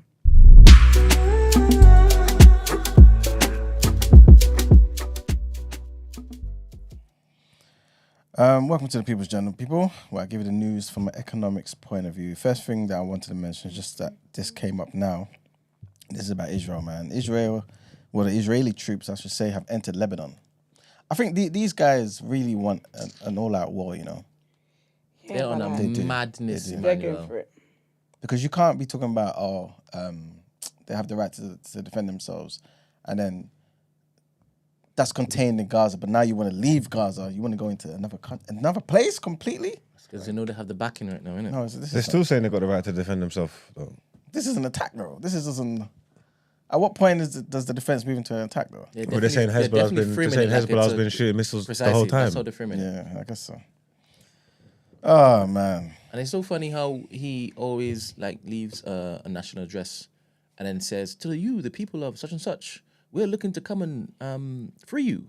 This guy's an animal. And bum. Okay. What happened to stuff with the pages? Mm. What was that? Well, there's two stories. But you tell your story, and I'll tell you the conspiracy. I don't have a story. It was literally fact. All right, come on. Say that one. Some Israeli woman, she had a business, and her business basically bought a whole set of pages from, I don't know if it's Iran or whatever. And they sold it to, no, she didn't buy it from Iran. She bought it from someone else and sold it to Iranians, I think. And then that particular company, when it got raided, it was no longer there. They just up and left. So that's a fact. Oh, all the pages were bombs. All of them. Yeah. And they just set them off indiscriminately. Well, obviously. Mario's suggesting that they weren't bombs planted in these pages. He's suggesting that they have a technology where they can initiate some sort of combustible energy within the lithium. Sorry, thank you very much. Batteries. So he's now saying, since everybody has phones that has lithium batteries in it, then all of us at some point in time are in danger. Because they could just engage it, activate it, and it'll just blow up. Yep. That's why people are now suggesting that you don't keep your phones by your groin. You're going to keep it? No, by your groin, in your pocket. It's not worth the risk, no. You say, you ask, where do you keep it? You're so annoying. No, that was a serious question. I'd rather have said my where? left buttock blow off. Yeah. Than my pine ice. Yeah, 100%. And I've never used it before for any other reasons other than to pee. But one day, hopefully. This guy. All right, people. So, first thing I want to talk about, there's only two things I want to talk about today. And this is basically about energy bills. And they're going to be rising by £149 for the typical household, right? So prices for gas and electricity customers have risen. Obviously, the debate continues about the withdrawal of additional support. We spoke about this for a while now on the show about how the Labour government want to remove the whole winter fuel assistance that's been there for years now. Obviously, to help close that black hole. But yeah, a household in England, Wales, and Scotland using typical amount of gas and electricity will now pay £1,717 a year, which is a 10% rise in the annual bill, which equates to roughly about £149. A lot of experts have encouraged people, and I think we've mentioned this in the show for the past couple of years now, that basically you should submit a meter reading as the change comes in, so that you avoid being charged on the estimated usage at the higher rate that's going to be coming in, basically. So make sure before that transition occurs, you have a meter reading, so you're not getting charged on a higher amount. It may not, amount to that much, but still, if your bill was short that much, they'll want that money for you. So make sure you don't give it to them for free. So yeah, like I was saying, that's what's happening. There's nothing more up to that actually. And the last thing I want to talk about is, all right, so but we obviously mentioned about prostitution being illegal in this country, right? Well, something else that's also not legal, I don't know why I linked the two of these things at all, but sperm donor. If you're a sperm donor, you can't actually pay somebody to donate sperm. So what they do is they give you compensation. It's just how you get around it. So in the same way, in prostitution, you wouldn't pay somebody to sleep with them. You just say, okay, for being here, here's compensation, I guess. Or use this to buy a drink. You know what I'm saying? That sort of nonsense. She's used this to buy a juice, isn't it? To get a K on your way home. You know what I'm saying? So right now, the sperm donor compensation has risen. Guess Who how is much this it from? was? What do you mean? Individuals in society or the government? This is, it's like all around. Government, everything. Okay. Yeah, so these actual clinics can't give you money for your sperm. They give it to you to compensate you. So I bet they were Or giving your them like travel and £10 things of that vouchers or nature. something. And Well- now it's probably 15. Okay, is that your... Yeah, I think they were giving them stupid vouchers. All right, cool. Marks, Brent, how much do you think it is? I think it's so ridiculous that What to right in our face they're doing this. It's What, not for this, but take this. compensation for sperm. Yeah. Cost of living, inflation. What, English English what? pounds? English sperm. No, English pounds. Oh, It's probably a premium on English sperm as well, because the passport. I think it depends what. Yeah, but £40? Yeah, but just 40 because quid. Ooh, okay. Brent? Is it for a full like vial? Does it matter? Yo, how full is the cup? This is a full, is a whole liter, isn't it? Is it for a full? Yeah, I think it's one entrance. One serving. Yeah. Wait, is this? What's the question? How much it is now? Yeah. But they're not how giving much to them in was it? cash though. No, it's in cash. But it's not for the sperm. It's compensated for the time. For your time and travel. Oh, like, I feel like £50 then. 50. Okay, Yeah. cool. What, enough for an Uber back? They don't care how you got here. Yeah, I You, don't like, think it's, take your I don't sperm think with it's a lot of you. money, you know. All right, Because so how they'll be much? shelling out all the time. That's true actually, because yeah, I'm going back to my 15. I'm going back to my 15. Some of them would just live outside. Exactly. Okay, if I was a homeless person and had a penis, Yeah. that's my income. That's what I'm doing. For real. Imagine begging. For what? What? Yeah, how If you were female and homeless, would you do? No. Let me- How would I yeah. do that? Wait, I'll have the wait, sperm. where was Well, he going? Where was he going? I'm where you gonna going? behave. But egg donors. Oh, but my eggs that you got to pay me, I need like This is £500 discrimination. Why is yours more valuable? because it's egg. What? Like, eggs are harder to come by than cum. Not in Ghana. Like, in Ghana. You say thank God. Don't put your phone down. Put your phone right down. Don't you dare clip this. You can't. Wait, you don't have to. You don't have to. Can you imagine? Imagine I have Oh, to. man. Well, Sperm is so easy to come by. Like sperm is just sperm. all right, we're still valuable. It's still human. Also, life. are they testing this respectfully? Are they testing the sperm? I think they will. Yeah. So you but think they've it's got not that much It's not resources? dependent on the conversation though. Okay. So Wait, what was Brent's guess? yeah, Brent, what's your thing? How much we getting per cum? I reckon maybe a fiver. £5? Just turning up for that. You gotta respect men I more don't than know. that. Like I said, I mean, if you know that like you're hungry, a meal deal is what, $3.50 meal deals? Is it? Has it gone up a bit? Yeah, it's gone up, it's gone man. up, you know. It's like a £4 now. Pop in, get a little viewing pleasure, you know, little warmth, and get a fiver. All right, let's say 15 quid. Let's say 15 quid. Okay. Well, it was £35, man, Okay, not bad. and it's gone up by 10 quid. So that's 45. £45. Wow, spending wisely, guys. So those out there who are free and want to do this, right? Basically, you can do this one time a week for anywhere between 3 to 6 months. Say again? So anyone who wants to donate sperm and stuff, Yeah. you can do this one time a week at a particular clinic. One time a week. They limit you. Exactly. From 3 Yeah, to 6 you months. can build a house here. Move in. From 3 to 6 Sperm on months. demand. You remember? Wait, there's a Netflix show about this guy, isn't it? Who was in a particular area. The guy just kept giving sperm. You got bare use. Yeah, kids in the area. True story. Yeah, it's true story. So the Yeah, community was just his kids. He done the sperm thing. I don't know. It was like double figures. He's got bare use. Loads. He just kept donating. I don't know. Yeah. And now people are like, what's going on there? Because obviously the people don't know necessarily who's. But are their dad. those his kids though? Yeah. Yeah. 100%. But I feel like if you donate though, that's not my child.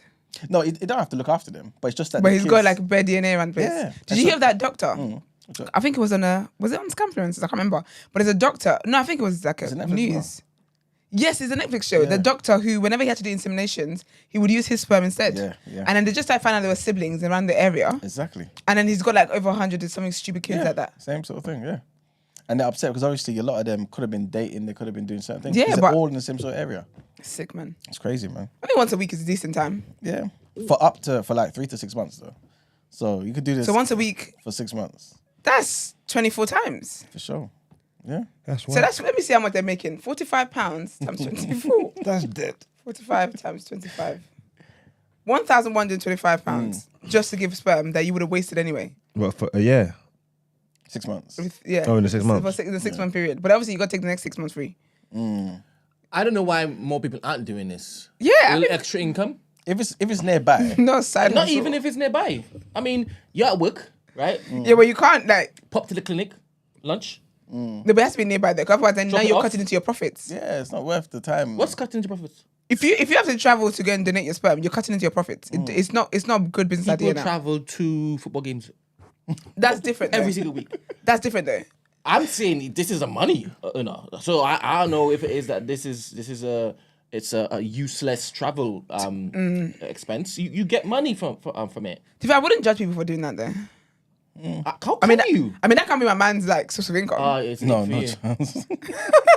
Because he can No, get a job. He can go to several different clinics, innit? And then Oh, yes, a you can 6 be months different here, 6 people. months somewhere else. You can get one of those masks, and you can be different people. No, because you can actually do this 3 times a week, different clinics. I'm telling you, we're giving people game right now. Yeah. People are complaining about I got no money. I mean, I talked to a couple of people on Friday. Or you can give this. They can give you the sperm. Saying they're out of a job. You think this is a job to take on? Add that Free money? Add that to your job seekers too. Imagine it's And on you're- the way you're to at home we're just doing the it wasting Friday it. just gone, what This was is not I saying? silicon. This is not. We're not Yeah, doing home this. just We're wasting not it. doing this. We're not doing it. Of what? It's of we're what- here. Of what things we're not We're doing. putting people on game. What's that? That podcast? Something with the game? $1 million. There we go. Here's $1 million. What was- 1,000 something. At some point, your penis is gonna break, though, innit? How? You have enough time for it to re-energize. What was Friday saying? First of all, don't you dare do what you just did when you said that. about putting people on game and you're telling me about something else. What are you talking about? You didn't give us a proper debrief on your trip away, and you're telling me what happened on Friday. You didn't ask for one. What happened on Friday? Everybody was begging for you to basically just share, and you're like, it was the mirror. First of all, Pikachu. you're gonna keep remixing that word until you start saying Pikachu. Pikachu. That's so crazy. But I think I think if it is Well- that you're not even down when you're flipping luck, you just Oh my just have an gosh! extra little bit of change Imagine coming in. meeting a man talking about he's an entrepreneur And then he's and the goods he selling is his spam. No, all you need to do is basically show you all the things that he bought with the money, and you're like, we'll be fine. You know what I We'll be mean? fine. That And if could- the that could investments be a made guy's off the source of back of that, income. you flipped it. Come on, I've opened up my own clinic. Do you know I never? Bring your come. And that stuff, I don't know what I've done. But I one of these penises walking around, man. No, I'm alright. No, to be fair though, I'm right. I feel like that's where the real business is at. You don't- Because how much do they pay the people that source the sperm? They don't pay them for sourcing it. Come collectors. They just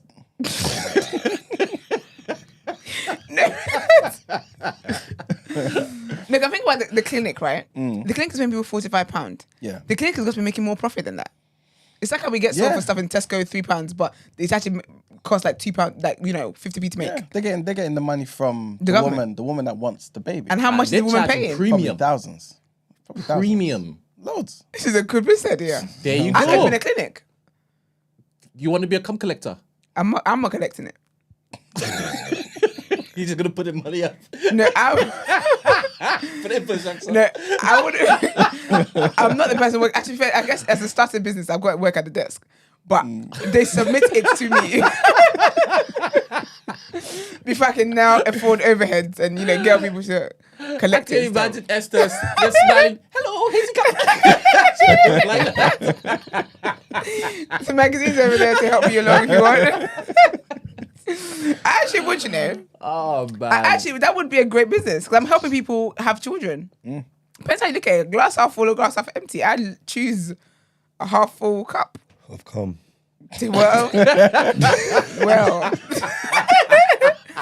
Well, that's nothing says that. You know what? We may have to do a topic. I haven't been lit, because in all the things I've thought about, like icks and stuff, I never thought about this. I never thought I had to even add this to my list. But now I'm thinking, So would it be on my way? On my How list? clipping is? He's saying half a cup of cum, and you're like,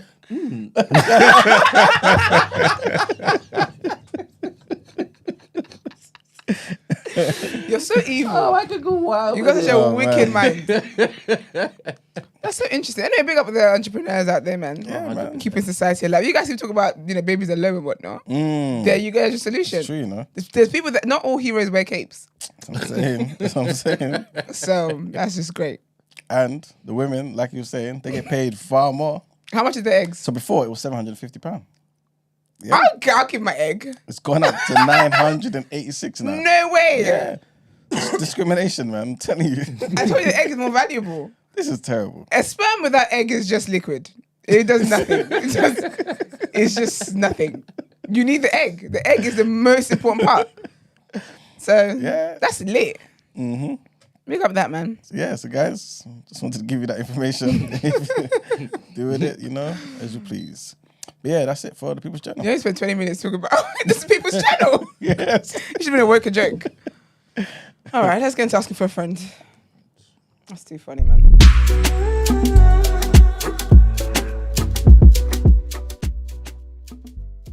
Oh, good. This is a bros, what would you do? So I have a question specifically for black men. So black men, I hope you're all listening. Would you date a black woman with albinism? Are there any reasons why you might hesitate or consider it differently from dating a black woman without albinism? I ask this because I'm is it albino or albino? Albino myself. I honestly can't tell you how many times I've been on a date and I'd always have to say, you do know I'm black, right? Because some don't know and then I have to start explaining it, which I honestly don't mind doing, but it gets tiring when they start denying my blackness. I guess they just see me as a very pale white woman. Because there is a fetishization of albinism, I've also had to operate on the sense of defense because some guys just approach me because they want to experience dating an albino. So yeah, I'm really curious to hear your perspectives. Sending so much love. Wow. Oh, that's deep, actually. Yeah. So would you, first of all? What the hell, albino? Yeah. She's like, Well, yeah. There's a girl I saw on TikTok stay on actually. that. She's really pretty.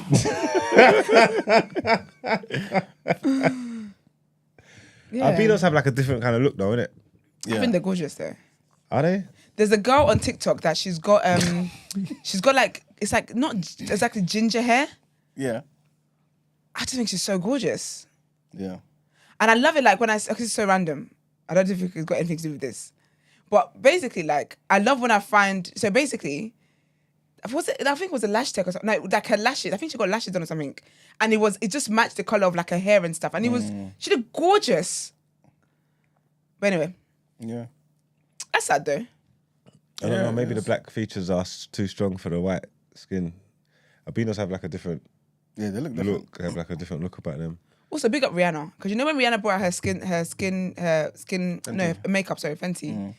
And the conversations are always about whether there's not being foundations for dark skinned women. The reason why her shades, she had like over 50 shades, something like that. And it literally went to the lightest albino there is. And I remember that was one of the biggest things of like representation for them because people just assume they can just use the white people foundation. But actually, no, their skin tone is different. So it was for people with everybody. albinism. It literally went Wasn't from for the white people. lightest shade you could ever be in life to the darkest shade there is. But was that for the white customers? No, it was for albinos. Yeah, because oh, in the campaign, they had albino models modeling it. Oh, that's good, Yeah, man. it was really like that was one of the reasons why it was absolutely amazing. Catered to everybody. Yeah. I think for me, I think kind of like what Mark said, man. If she's black albino, then Is there white albinos? yeah, like that one there. That top one, that's a white woman, though. Yeah. That one in the middle top. But albinos, she's just white. Yeah, but you could tell if they're European. You know what I mean? Like European albinos? Yeah. Or just white? Because that's just like a white woman that has no tan, to me. No, but no, that's an albino. I think. The one in the middle, right? Wait, let me. With the white hair, white everything. And Okay, yeah. no, that's an albino. But that woman, is that the same person? She's like a white girl to me. Yeah, I see what you're saying. She does just look like a white Because girl. albinos they still have like black features. But that woman just looks like a white woman. Well, the black albinos do, but remember there's white albinos as well. Oh, I didn't even know there was white albinos. Yeah. Can we tell me white albinos, please? What do you do? And you know a lot of albinos as well. Let me not say a lot because I don't know, but Do you know any? black, I know black. albinos, Okay. But I don't know any white. Is there famous albino See, people? that's Because interesting, they got isn't bad PR. Because you're saying that, is there like can you tell me like a good looking albino person that you? They go on TikTok, that's what I'm talking about. Okay. And Is she's she got like famous? modeling and she models and stuff like that as well. Is she famous? Well, she's getting known that she does modeling and stuff like that. She's had a lot of opportunities come through for her. Can you find me her? Let me see, yeah. Yeah, I think it just depends on their. I'm trying to find the right word. But you, someone that obviously it's different. It's always difficult for you to hypothetically because you're married anyway. But you, someone that would only want to date black. Don't give that disclaimer. No, but Let no, me but have if, the freedom to answer your question. So you, someone that only Totes. dates black. Are you dating an albino woman? That's- Maybe that's the question. yeah, exactly. She's actually Nigerian as well. I think her See, name is see, Abiola. this is what I was going to get to. I think if again, like you said, the woman's beautiful and all that sort of stuff, and she's, for example, Yoruba, then I know ethnically that's what she is. And Yeah. the kids, see, this is maybe one of the considerations that I pretty much want to ask the person who sent this in. Like, would it affect the children? When I say affect, would it be That, like, would they be born out? yeah, would they look like mixed race, if that makes sense? Okay, I get you. So lighter skin, or is your DNA still going to give, for example, as if you was dark skin, if that makes Yeah. sense? So I think maybe that's some of the considerations as well that people might be thinking. You know what I mean? And that might be something that I would think about. You know what I'm saying? So You can cut through with this thing. I don't think it matters if you're albino. I think it's more down to That- I whether think it's just you're maybe the person. attractive. yeah. What's her TikTok name so I can show the people? Don't be Elena, Alaina. No, I lied. It's called Lena. Laina Topia. Topia. I think it's sad though, this dilemma though. But don't think that because you've met a few guys that Yeah, exactly. judge you, it means that all black men don't. Yeah, not at all. And I think, yeah, because, I mean, we've I said... found that, yeah. Okay. That's sad. See what I'm saying? This is a part of the struggle that we don't think about. Yeah.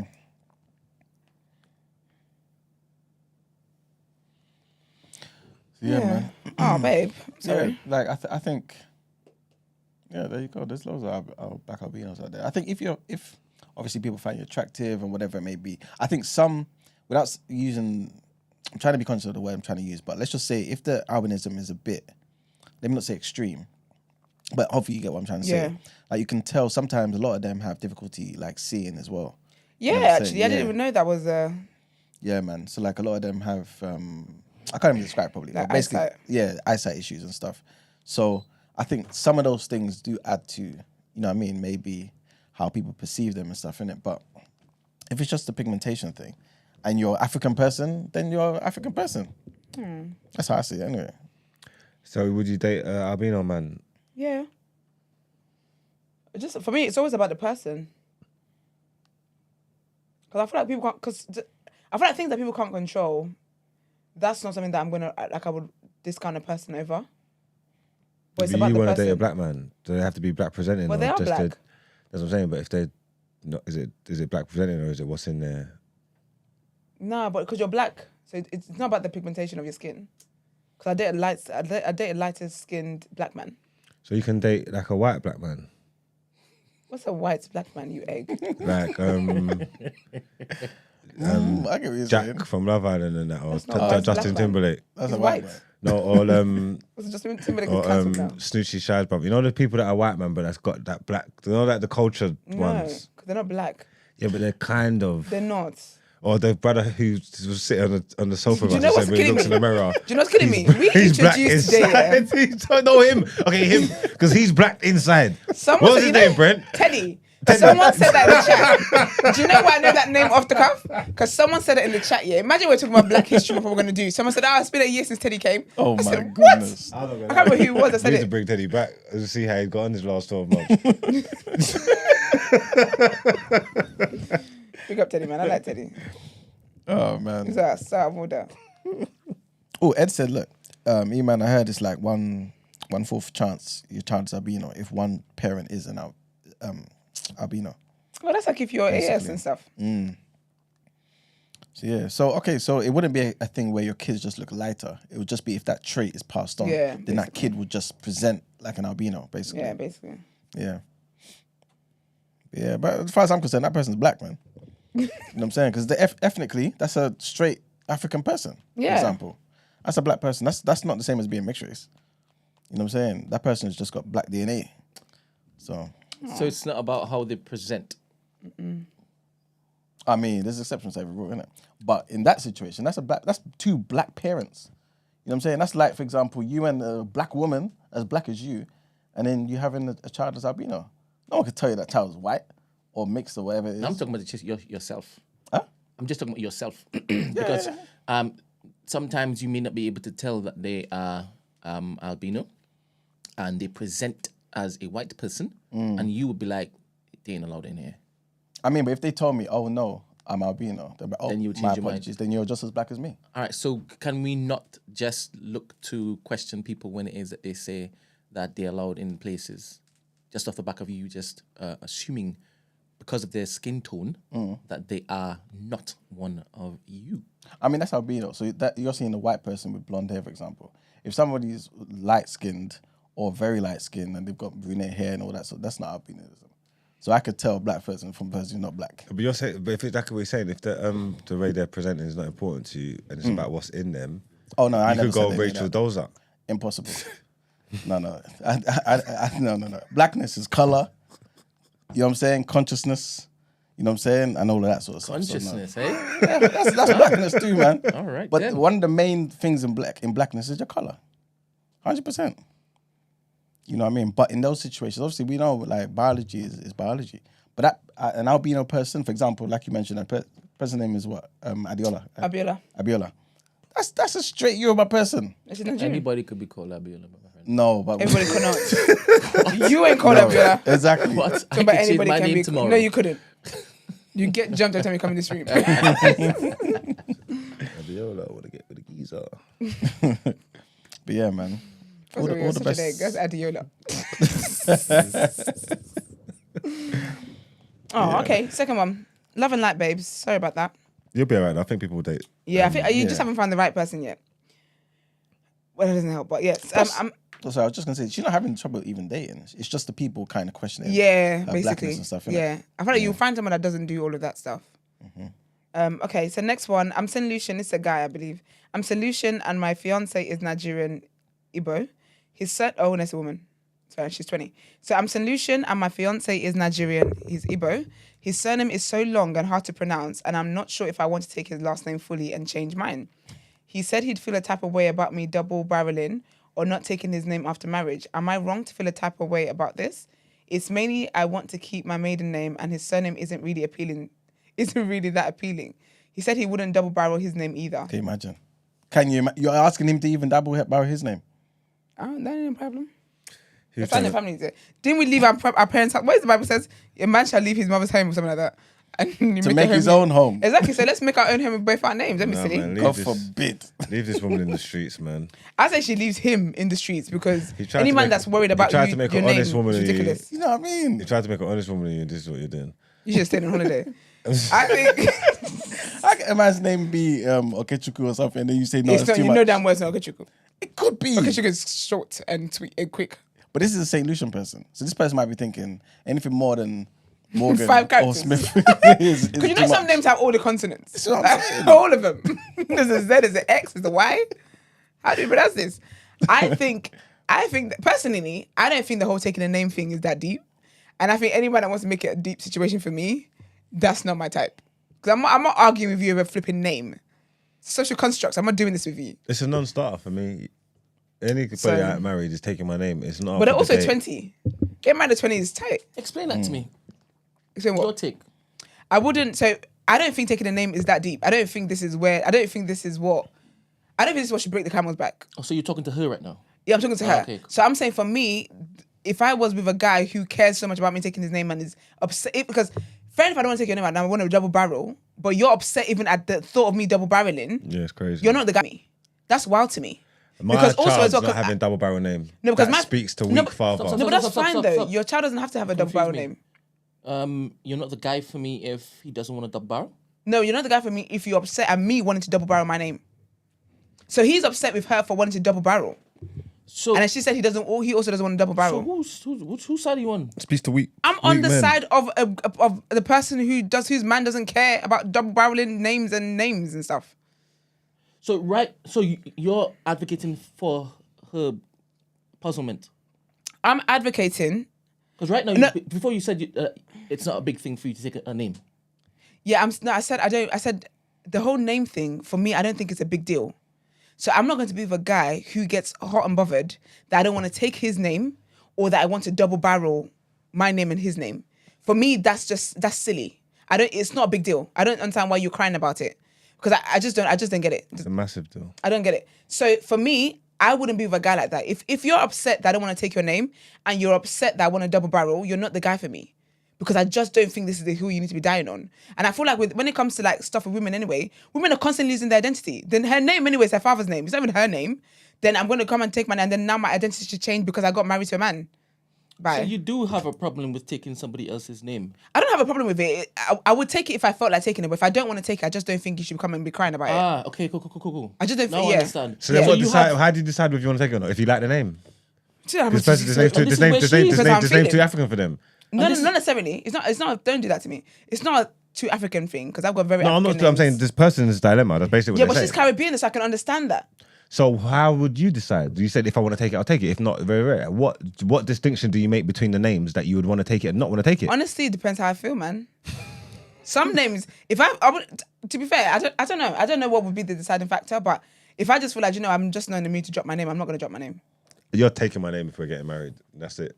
Like, I don't care about taking names. You don't have to look away from her. She's already disconnected with any of your commentary. No, he didn't know he's doing. Because he tries to act all big and bad.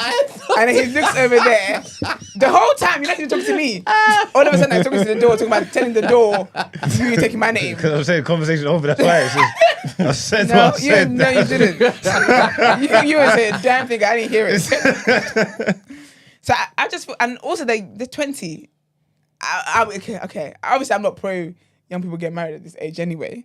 But I just think that you both need to decide whether it's really what's the deciding factor. Because if we're great for each other, like our relationship is perfect, we want to get married, it's obviously intention then whatever, and the name is where you draw the line, I think that's silly. There's a lot of weak men in the chat talking about they don't care about names just because they ain't got the strength or the conviction to get over the line and make sure that their spouse takes their name. Is that what it is? That's all that I see. I see weak men's woofing in the chat. You get me? It is that fucking so deep. Wait a minute. Wait. What I'm talking about. Why is it that deep? Because it is. Why? It just is. It's just the way I was raised. I'm entrenched in tradition. If you've got a great relationship and everything is perfect, and I'm like, I don't want to take your name. That's where you think, she's a bad wife. But she's saying my name is not appealing. Yeah, that's different. Oh, That's man. different. That's that insane one, to me. Yeah, that one is different. But then also as well though, because I'm not for say someone's name is, not appealing. But also though, she's Caribbean. Yeah. Like over there, their names are different. Yeah, but so he she knew might not what I understand the was. cultural significance of the name and whatever else. And to be So fair, maybe he needs to explain that. and tell her the meaning and all that sort of Yeah, stuff. but then also though, I just don't want the long name. Sarah Velli says, seems that she wants to be married on her terms.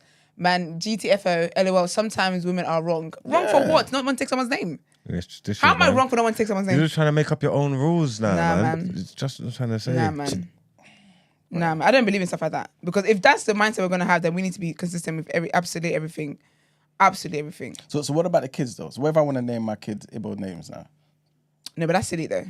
Why? No, but I'm saying it's like there's no way you would marry somebody from another culture and not expect your kids to have the name of that person's culture. That would be But that's silly. the surname. No, but it's not though. It's different because the thing with the kids that you're both creating the kids, but those kids are both of you. I'm not part of you. Like I am my own individual. You're your own individual. We're coming together to build a life together. If I don't want to take on your name, that's absolutely fair. I've had my own identity for as long as I've had it. Blah blah blah blah. Fair enough. But when it comes to having children, your kids are half of both of you. So that's different. With your child having a name that represents my culture and represents your culture, that's different. But as I'm not your culture. I am my own culture. I am my own family's culture. My own family has its own heritage and its own name. And also, so I feel like Are you getting a traditional wedding or are you getting a white European traditional wedding? What? Are you doing African traditional wedding or are you doing European white wedding? What's that got to do with the name? Because it's European traditions. It's just illusion. Give the name over, but It's just illusion. in No, getting a white European. wedding. You get me? She's not getting a traditional St. Lucian Caribbean wedding. She's doing the Yeah, but she might do the Igbo one. westernized But even that European though. thing. The rules are the rules. No, but that speaks to what I've just said, where it's like they're both coming together. So I'm going to deal. It's like not taking his food intolerance into consideration. So what if your husband didn't want to do Doesn't want to do Yoruba wedding tradition. Yeah, but that's not my husband. What are we talking about here? No, he is your husband. No, he's not. Why? If I'm with somebody and I say I don't want to change my last name, and he's upset about me not wanting to change my last name, I say, okay, fine, do you know what? I can compromise and double barrel. And he says, I don't want you to double barrel, blah, blah, blah. Do you really think I'm walking down the aisle with you? You're not going to be my husband. So if I'm with somebody, so if he says, if I wanted to have a... so if he says you can have keep your last name or you can double barrel, you can do what you want, but I'm not doing the Yoruba thing. I would have to see how important that is to me. But if that's very important to me, then we're not going to get married. But then what if the name's I don't know important what to him? people are doing. But the name's important to him. And that's okay. But that's okay because I So your don't want love, to marry you anyway. So your love, how strong was your love? That's what I'm telling you. So that's the question I asked you. How strong was the love where she said she doesn't want to take your name and now you're willing to break everything apart? How strong was the love? That's crazy. How is that crazy? You answer This my is the question. way it's supposed to be. This is what happens. This is what happens Bye-bye. from the beginning of time. This Yeah, is what because happens. beginning of time You're has always talking about been how right. strong was my love. You're trying to change the rules and question my love. Beginning of time That don't has- make no sense. I proposed to you. You know what I'm trying to say? I went on one knee. I proposed to you. I'm introducing you into this sanctum of marriage. This is And you're actually talking about how strong was my love. And you don't want to take my name. You see what they're doing? Moving the goalposts. You see? I've been trying to tell you. Like, This is yes. crazy. That's your business. I see Brent's a pussy because he's not saying nothing, but he's there nodding. I don't think Brent can. Brent, actually, let me know. Brent, what's your thoughts? Okay, I'm with you, babes. Take everything. You're so annoying.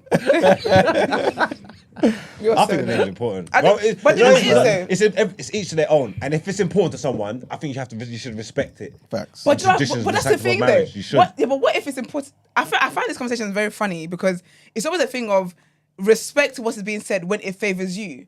It's also important for her to keep her family name. Maybe her name is maybe it's a powerful name. Maybe they've been through stuff. You don't know what's it's a She powerful don't get name. that luxury. If you want to keep your family think name, she have should- sons. She don't get that luxury for what? Why? Because of why does she get that luxury? If you want to keep your family name, because have you're sons. really the prize. Bye. I keep telling you people, this is why you stop having kids for these men. No, but I hear it though, because you know what, yeah? Obviously, I've got a daughter, yeah? If, for example, she gets married to some guy and she's like, oh, she want to keep my name. Like, I would understand. You're gonna endorse that.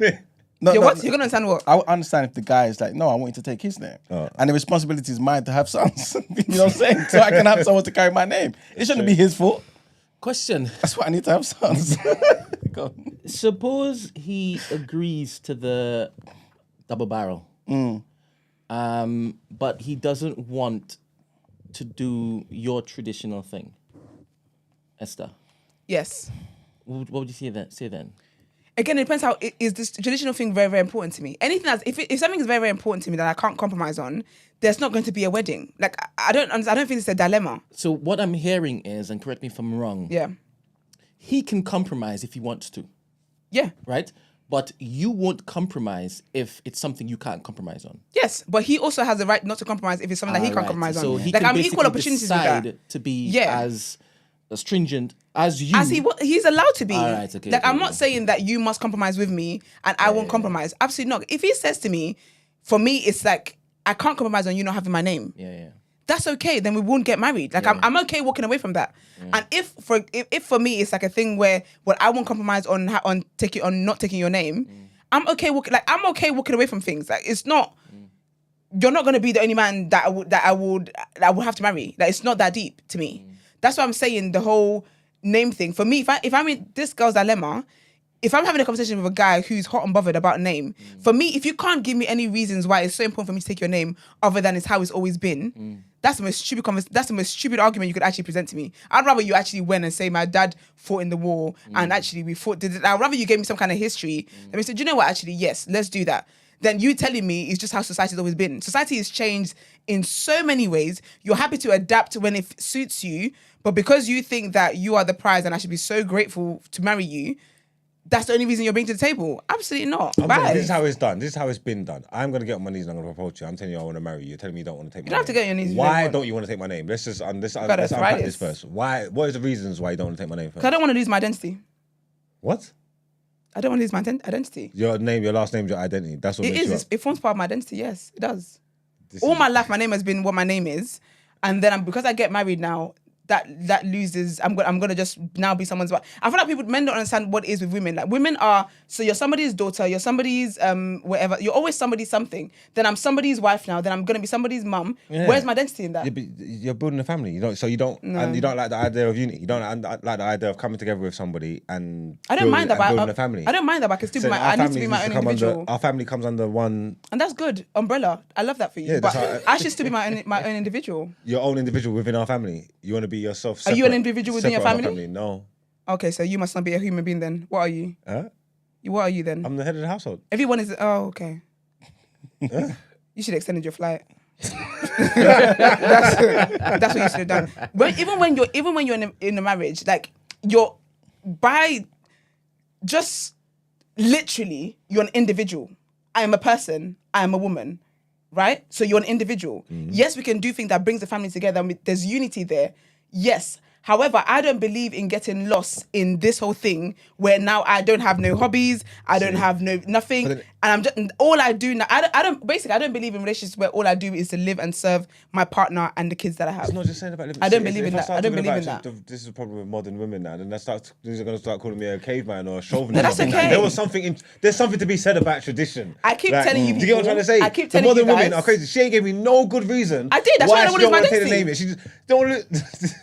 So, okay, why is your name important to you? No, outside of how it's always been, why is it important that a woman takes your name? Outside of it's been how it's always been.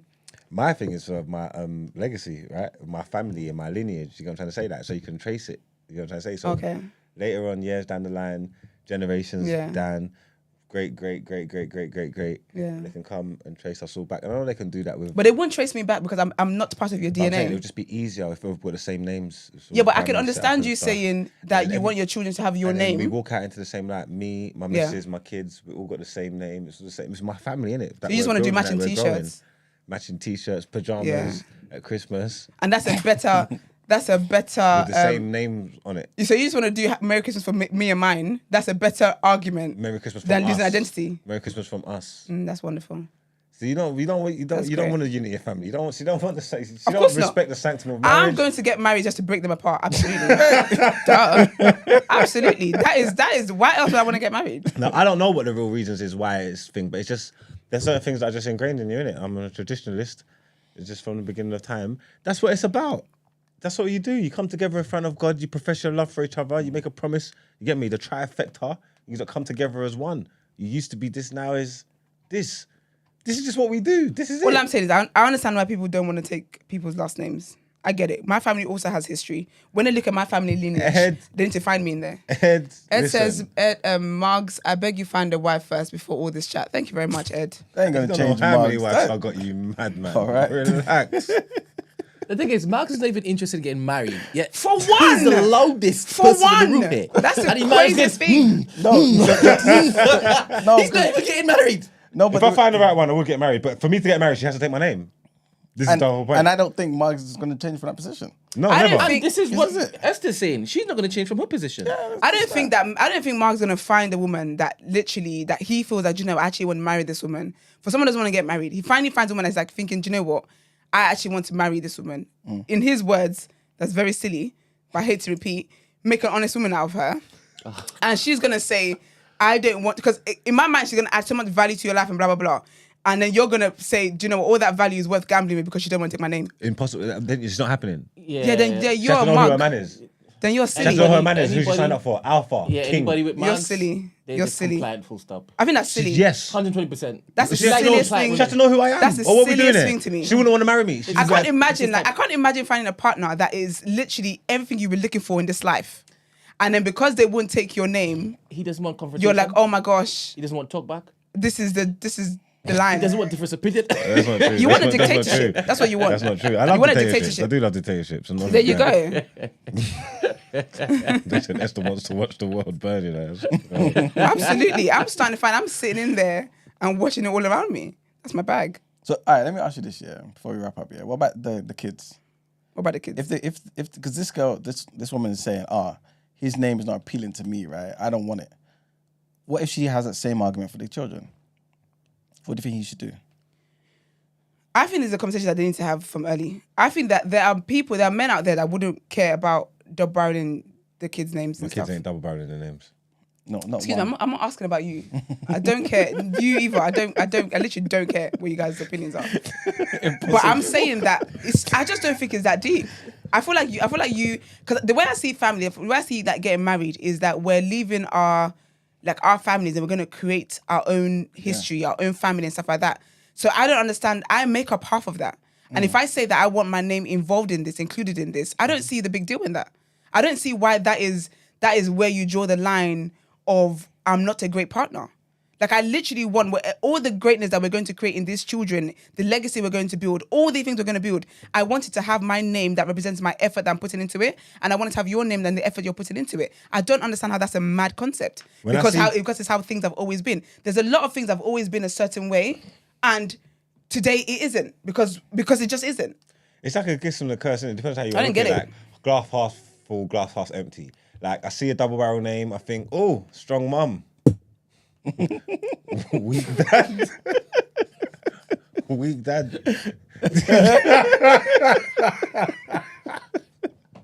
So it just depends on Oh man. how you're looking. You get me?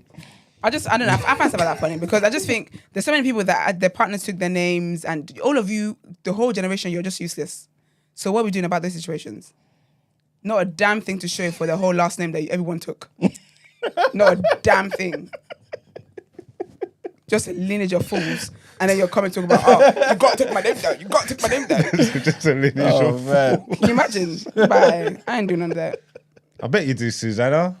What you say? I I agree with Esther. Of course, babes. Because you have sense. We're not surprised. Of course you're not surprised. Because you have sense. There's a pattern with men that want women to take their names and at the whatnot. end of the day, And they're down that hill. The pattern. There's a pattern. There's a pattern with men like that. Oh man. All right, man. So There big is up, a pattern with men like people on that. that side.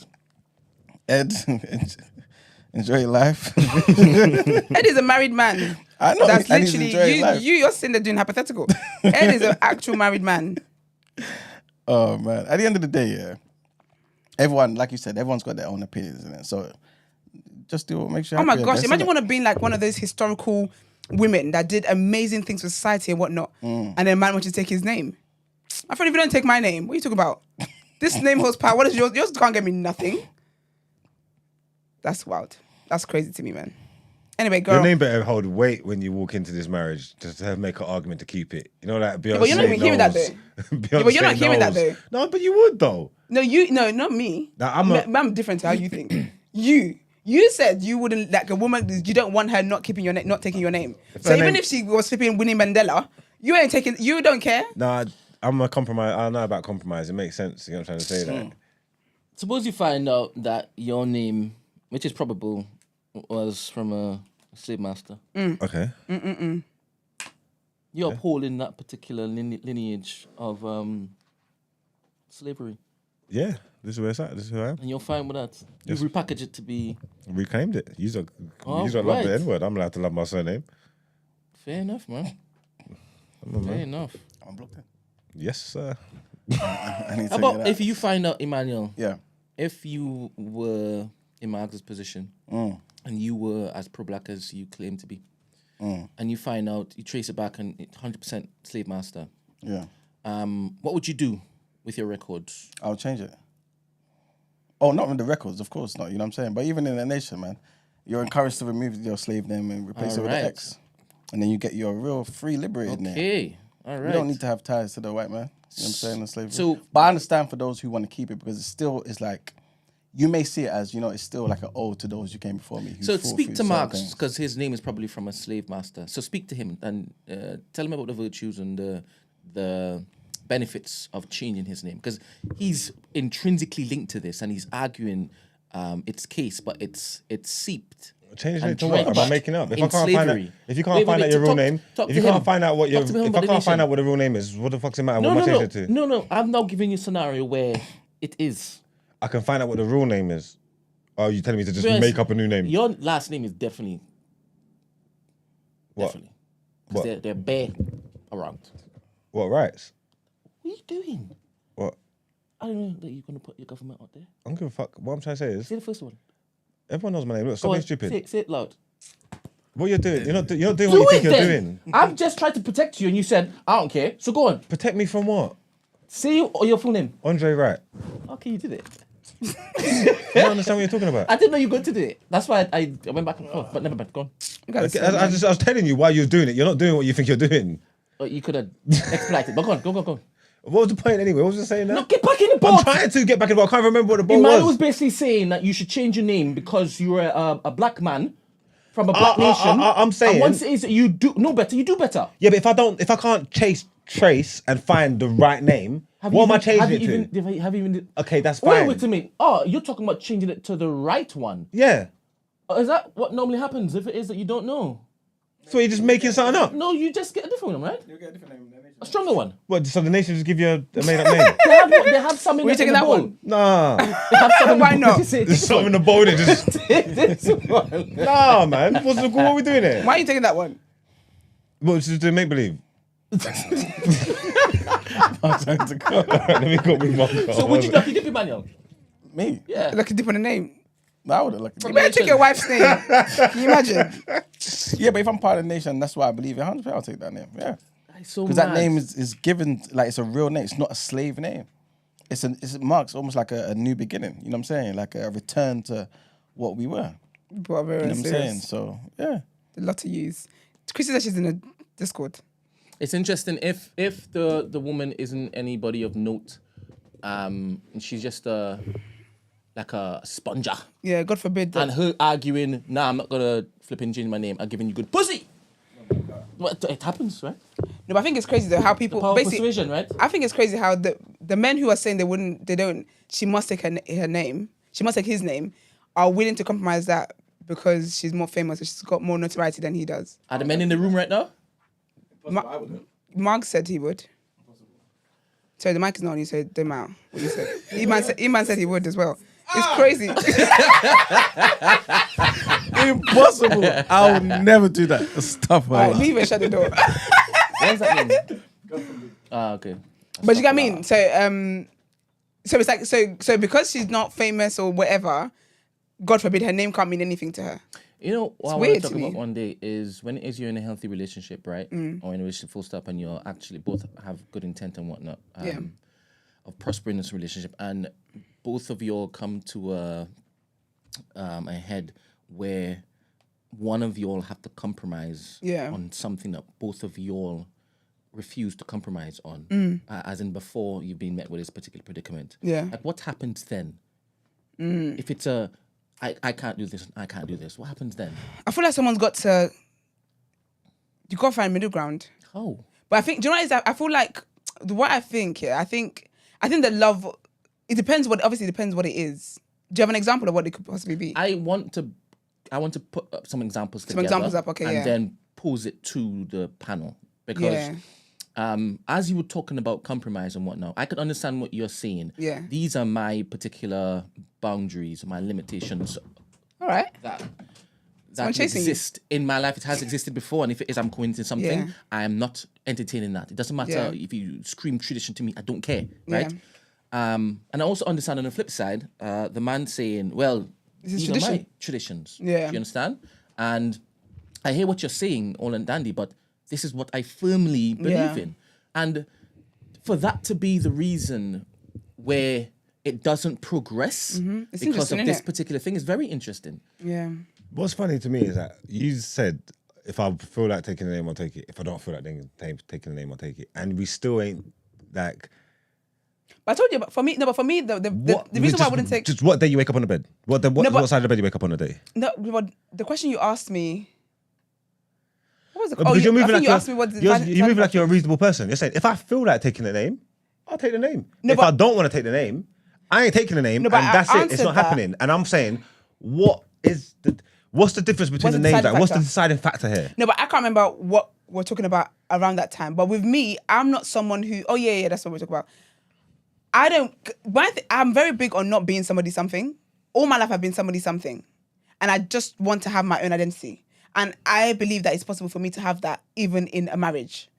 I believe it's impossible. It's possible. Yeah, So but- for me, if it's a thing where I feel Honestly, just like I'm not opposed to taking my man's last name. You taking my name's not you taking my identity. No, but I lose mine. No. I feel like I lose mine. Okay, fair enough. And that's it. I feel like I lose mine. But because I'm now this, like my name comes from this person, so I am his wife. I have an issue with being somebody something. All my life I've been somebody's. I'm somebody's daughter. I'm somebody's child. I'm the first daughter in my family, so I'm somebody's sister. Then I'm gonna go on and be somebody's wife. But that's the then goal, I'm gonna go though. on and be somebody. No, but I don't. You want that? You fully intend to be somebody's wife? No. I don't want that. I want to get married, but you don't own me. And I feel like you having my name is part of you, like claiming ownership of me, and nobody owns me but Jesus. So you got to rework marriage then, because you want to be married. You want to be married, but you don't want to be someone's wife. But I don't want. No, but I don't believe in tradition. I don't want a traditional. I don't live off just fully traditions. I don't believe that just because something's always been this way it means it's right. I've never subscribed to that. I've never subscribed to that, so I'm not going to. So for me, that's why I say that if a guy said to me, do you know what, it's important for you to take my name because this had proper reasons, I'm willing to look at that. Like even as I am right now, I'm not opposed to taking my man's name. Like I'm not opposed to that. And I'm also not opposed to me keeping my name. But if as time goes on, I'm like, do you know what, actually, I do want to keep my name is not even the name, my last name I was born with. So my name is very significant for me. So if I get to marrying the guy I'm going to be with, and he's like, oh, it's important for you to take my name, blah, blah, blah. If it's something that I feel like, do you know what? I can compromise on this. That's why I said it depends how I feel in that moment. If I feel like, do you know, I can actually compromise on this, it doesn't make me feel uncomfortable, it doesn't make me feel any kind of way, then yes, I will take your name. But if I feel attached to my name and I'm like, do you know what? Actually, I'd rather not. Then yeah, then I won't. But I don't want to be with any man that feels like you are a great partner, you're someone I want to build a life with, but this here, because you don't want to take my name, dismissing the reasons why I don't want to take his name, I can't be with somebody like that. So I'm glad you've gotten here because I knew that you had changed your last name. Yeah. So it means far more than anybody who had just been given whatever Yeah. they had, right? So I think even in how it is we've approached this conversation, the men in the room have taken a particular stance, and it's an abrasive stance, right? Yeah. And even if it is I was a woman, and with my particular, not stubbornness, but my resolve. Yeah. If I hear that type of vibe, I'm immediately saying, oh, is that what you want to do? I'm saying marry your name then. This is Like, what, this is marry what I your would do. name. Do you understand? Only because my particular spirit is... Yeah. Yeah, it's just tuned that way, Yeah. right? Don't just tell me it is supposed to be that way because... And that's my thing. As soon as I hear that... That's how you it's lose me. Bet. All right then. You always lose me. All right then. Let's finish this show, please, because I have somewhere to go and I have something to tell you. Okay. Yeah, it's good, but Perfect. Yeah, I need to go somewhere. But yeah, I think the girl, we didn't answer. Well, the girl, I think you need to think about how important it is to you. But I think also asking the significance of his name. I think if he tells you this, oh, Christy was there. Yeah, just remembered. My bad. Sorry, but she did sound like She ain't trying to say the name. For when she said the name is not appealing, yeah, she don't want the African name. but then she's 20. So it sounds about 20. That mindset sounds about 20. Yeah, but then she's worried about the wrong things. She's not ready for marriage. But That's that's what why she's she's thinking 20. about. She's a kid. That's what she's thinking Respectfully, about. not in a rude way. But if you're 20 and you're thinking about the appeal of somebody's name, Chrissy disappeared. Oh, she's back. Good morning. is she? Yeah. Good morning. Hello. Hello. Hey girl, how are you? Morning. I know you want to round up, but I know where in Christy's case- going. Christy's a real traditional woman. Go on, Christy. Of course she is. Drop the mic for them. Talk up the things. no, I'm in terms of just specific to the dilemma. I'm sorry, he's got bigger problems. She's been ignorant. How can she said the name sounds funny? It's long. It's a long name. All this kind of stuff. You've married a Nigerian. You're going to be marrying a Nigerian man.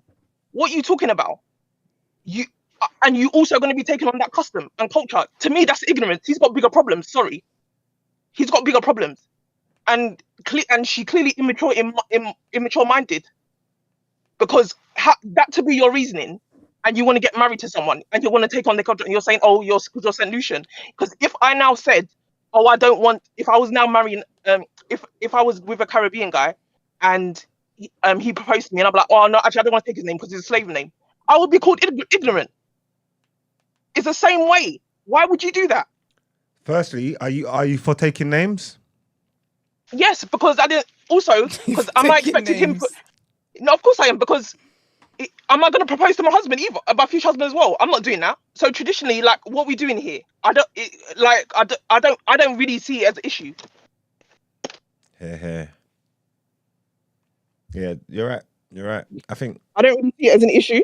I think the dilemma that we're talking about. I think maybe Because she's 20 years old. I think that's what I was about to say. I think it's just an age thing. I think that Okay. question maybe came around maturity and stuff like that. Because if Yeah. you're gonna make a commitment like that to be with someone for the rest of your life and you're 20, you should have more. I don't know, more scope of the situation to know that that shouldn't be the hill you're trying to die on. Talk about his name's long or it's difficult to pronounce or whatever. Like you apparently you love this person. You're gonna be together. Exactly. You're gonna have kids and build a family, and that's the stuff that you're worried about. Like you are Mrs. whatever that may be. You get what I'm trying to say? So yeah, I think that person's just maybe just a little bit immature, maybe. I She's got think problems. she's 20. I think she's young. Yeah, and clearly she's you know not ready it's- for marriage. Because why are you not having those kind of discussions? Yeah, That's because culture. I think saying someone's name is That's someone's culture. yeah, that's exactly it. Because saying someone's name is not appealing You are taking when on that's a their whole culture. new culture.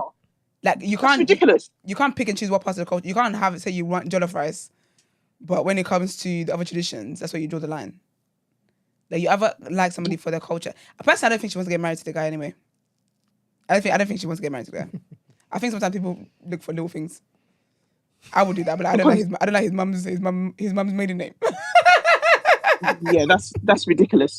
Because she hasn't said anything about in terms of any negative about the relationship. She hasn't, but she just focusing on the surname. Did you not know his surname when you got with him? Yeah, man. Wild. That's wild to me. I'm sorry. very wild. That's pure ignorance, and that's even borderline anti-black, to be honest. What are you doing? Yeah, maybe her So, last name's and like my Smith. thing is, are you going to pass on that kind of trait to your future children now? Anyway, that one too as well. If you're confident in your name, yeah, no one can cuss your name. You think any woman that he might ever, like his wife will ever, I mean, obviously his wife is Yoruba as well, but let's just say like he wasn't married. Okay, let's never use him, he's married. Christy, you think any man's ever going to meet Christy, hear her Yoruba names and question it? And talk about it's appealing. You won't even get the out before she's blocked your ass. So he too needs to stand up. Weak in the knees. Then people call your culture unappealing. Yeah, that's what I'm saying. I don't, unless she hasn't expressed these feelings to him, I don't understand that. I don't understand. I feel like she's probably just said, wasn't. Do you know what? Because she must have alluded to this at some point. And if he overlooked this, he's got bigger problems. Like I said, he's got bigger problems. That's insanity to me. Because at the end of the day, you're gonna take on that custom. I'm sure he's gonna do a traditional Igbo wedding at some point. Is he not? So would you dash that out the window as well? It's crazy. Crazy. Nah, I'm sorry. That's wild to me. That is absolutely, and any to even placate her to say, oh, she's in the right in any way is just wild to me. No, she's not. Sorry, in this instance, you need to go back to the drawing board. I'm sorry. Yeah. Go back to the streets. You even need to go back to the streets. If you're concerned about a surname that much, go and find a Williams. Go and find a Michaels. Well, All right, innit? that'll do it. That will do it, Nah, child. that's ridiculous. Thanks, Christy. Bye. Bye, girl. So we've got last headlines, please.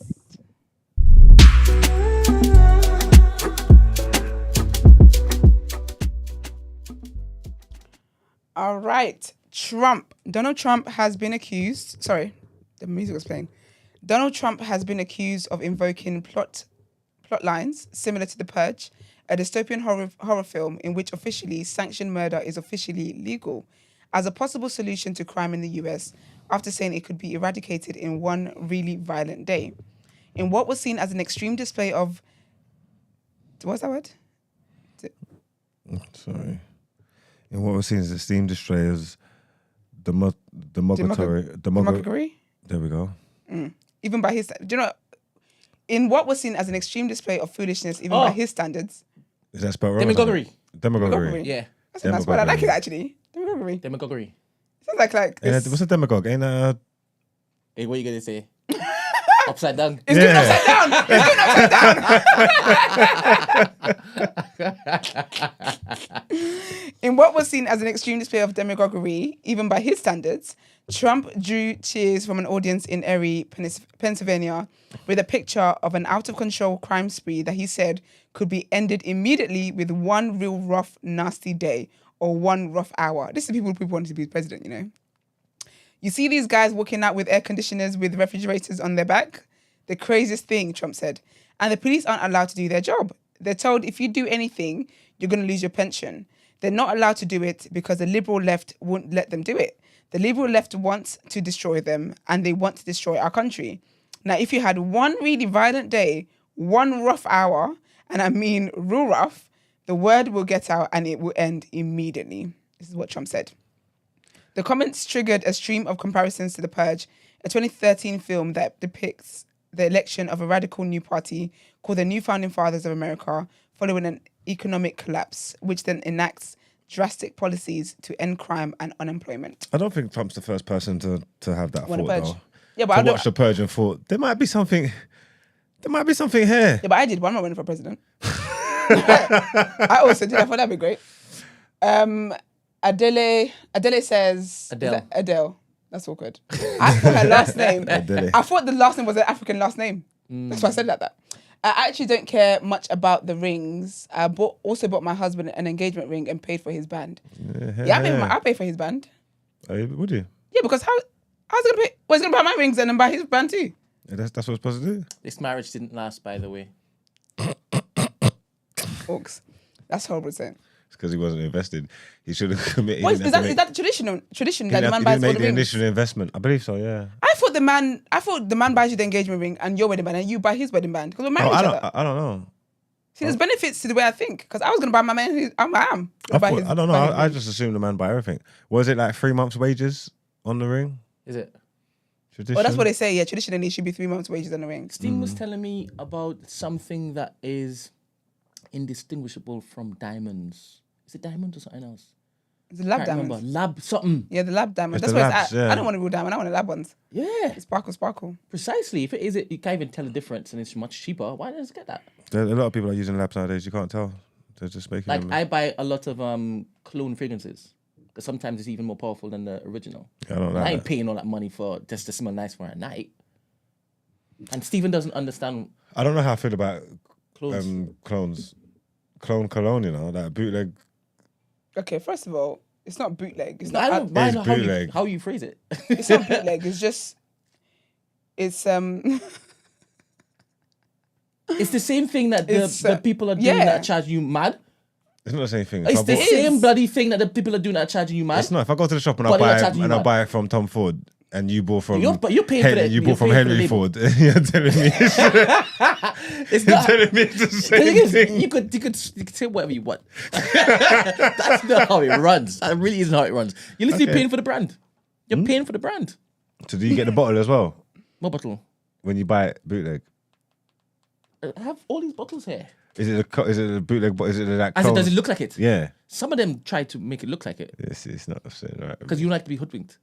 No, I just want my dressing table to look proper. But do what you do. Do what you do, bro. I'm just not spending money on that. I just can't do it. It doesn't make sense to me. For me, it doesn't make sense. Yeah, there's certain things that I'm not gonna do. Like just certain things that I'm not. But I feel like with perfume as well, I just don't believe. Nah. Like perfume, it's about the notes. It's about all that stuff. It's not that deep. For So me, because it isn't. I feel like anyway, some of these people they manufacture in the same place, chow. The same recipe, chow. All they do is just slap Gucci on that, This is what I'm and now paying saying. £500 more. This is what I'm saying. And some of the reformulated stuff that is real is weaker. Yeah. And they do that over time. And I'm like, It why is. are you messing with it? It is. When you There's find the quote unquote clone, Mm-hmm. they've kept the original formulation, the original juice, and they've even amped it up a bit. But that's why they sell eau de toilette, they sell eau de parfum, and they sell the extract. Yeah. So the higher you go, but I'm sorry, if I buy a perfume, I expect it to be strong. Yeah. I shouldn't have to get the extract. Anytime Penhaligon's, anybody whatever it's compliments me on how nice I smell, I'm telling you, I am wearing a clone. Do you go Penhaligon's? I'm not sure. I think there's only one Penhaligon that I've ever liked. I think Danielle has one that has like a lion head on it. I can't remember what it's called. Probably one of the... Mr. Sam's, maybe? I don't know. Oh, Mr. Sam is nice. But Mr. Sam smells like Halfetti. I don't know what that is. The Halfetti is the one... You don't like that. I've worn it. You Then don't like it's it. not the one I'm talking about. I don't like anything that smells like a... Like oud. Just say oud. You mug. I got Oods. I like Oods. He hates them. I love Oods. Anyway, It offends my nose, my sinuses. I actually get a headache. I think you're taught to offend. And your you sinuses. always seem to basically, when I smell it first, I look around and I just know who I'm going to see. Do me. What does Greek smell like? Greek You had said a you smelled mixture Greek of before you came angel in. share and something else. He said, I don't know what it was, but it smelled nice. And angel share is a nice cologne. I just like my cologne of it. Okay. It has a more coffee accord in it Okay. that I prefer than the angel share. And Stephen prefers the angel share. So he would go and buy the angel share because whatever clone that I show him, It wouldn't be it wouldn't be the one that he's Yeah. interested in. And once it is that he's sweetened, you can't give me anything else because this is what I mean, I've sold if on. it And ain't I broke- understand that particular level of purchase for any cologne. If you can't find something that's better, cheaper, and that's the scent that you want, then I'm fine paying for that. Yeah, money. fair. Yeah. So you say you only wear clones? I only wear clones. Do I have any here? I only wear originals, baby. Look good. Lovely. Put the camera back on me. Congratulations. See my headlines. Silly. All right. Hey, let me get some of your clothes. You're ridiculous. Send me the link. Send me the link. Can you imagine? You're a fraud. Foreign Secretary David Lammy has urged British nationals to heed the government's advice and leave Lebanon immediately. He said the situation on the ground is fast moving and ministers can't guarantee help if things escalate in a major way over the coming hours and days. There are concerns about rising violence in the Middle East after Hezbollah leader Hassan Nasrallah was killed in Israeli airstrikes in Beirut at the weekend. The Iran-backed militant group responded by saying it is ready to fight should Israel launch a ground offensive, with fears mounting that escalating hostilities could result in a full-scale regional war. Mr. Lammy said the government had set up a raid response unit to help the estimated 5,000 British citizens in Lebanon, with 700 troops stationed in Cyprus and seats booked on commercial flights to bring them home. And our last headline for today, this is sad. No, sorry, I thought she got killed. Someone is sad. Anyway, a 96-year-old woman killed a fellow member of a bridge club and injured another after losing control of her car.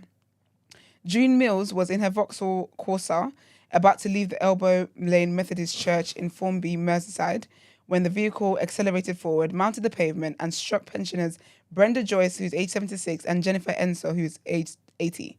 Mrs. Joyce died from a serious head injury, while Mrs. Ensor was left with minor injuries. Mills, who later pleaded guilty to causing death by dangerous driving, avoided jail today as she was handed an 18-month suspended sentence at Liverpool Crown Court. She's the oldest person ever in the UK to receive a death by dangerous driving conviction. That's sad. She's leaving church and all. R.I.P. to the lost ones.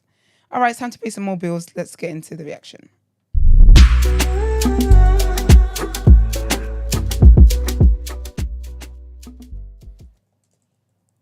Didn't you all react yesterday then, by any chance? Yeah, we did, bro. Oh, I that's great. reacted on your behalf too. Great then. Don't have to Said go. sack Ten Hag. Don't have to go through none of this shit then. You're so annoying. No, it's true. They've done it. There's one story here. It says United back Eric Ten Hag despite unacceptable Alright, defeat to Tottenham. Manchester United lost 3-0 at home to Tottenham Hotspur in the Premier League, leading to criticism from the club's hierarchy. However, there are no immediate plans to replace manager Eric Ten Hag, and the club remains supportive of him and his staff. Ten Hag will face a tough test against Porto and Aston Villa in the coming weeks, with pressure mounting on his job. United's poor form includes a lack of clinical edge, familiar defensive issues, and a failure to score in 3 of their last 4 league matches. Ten Hag's European record at United is also poor, with only 1 win in the past 9 continental fixtures.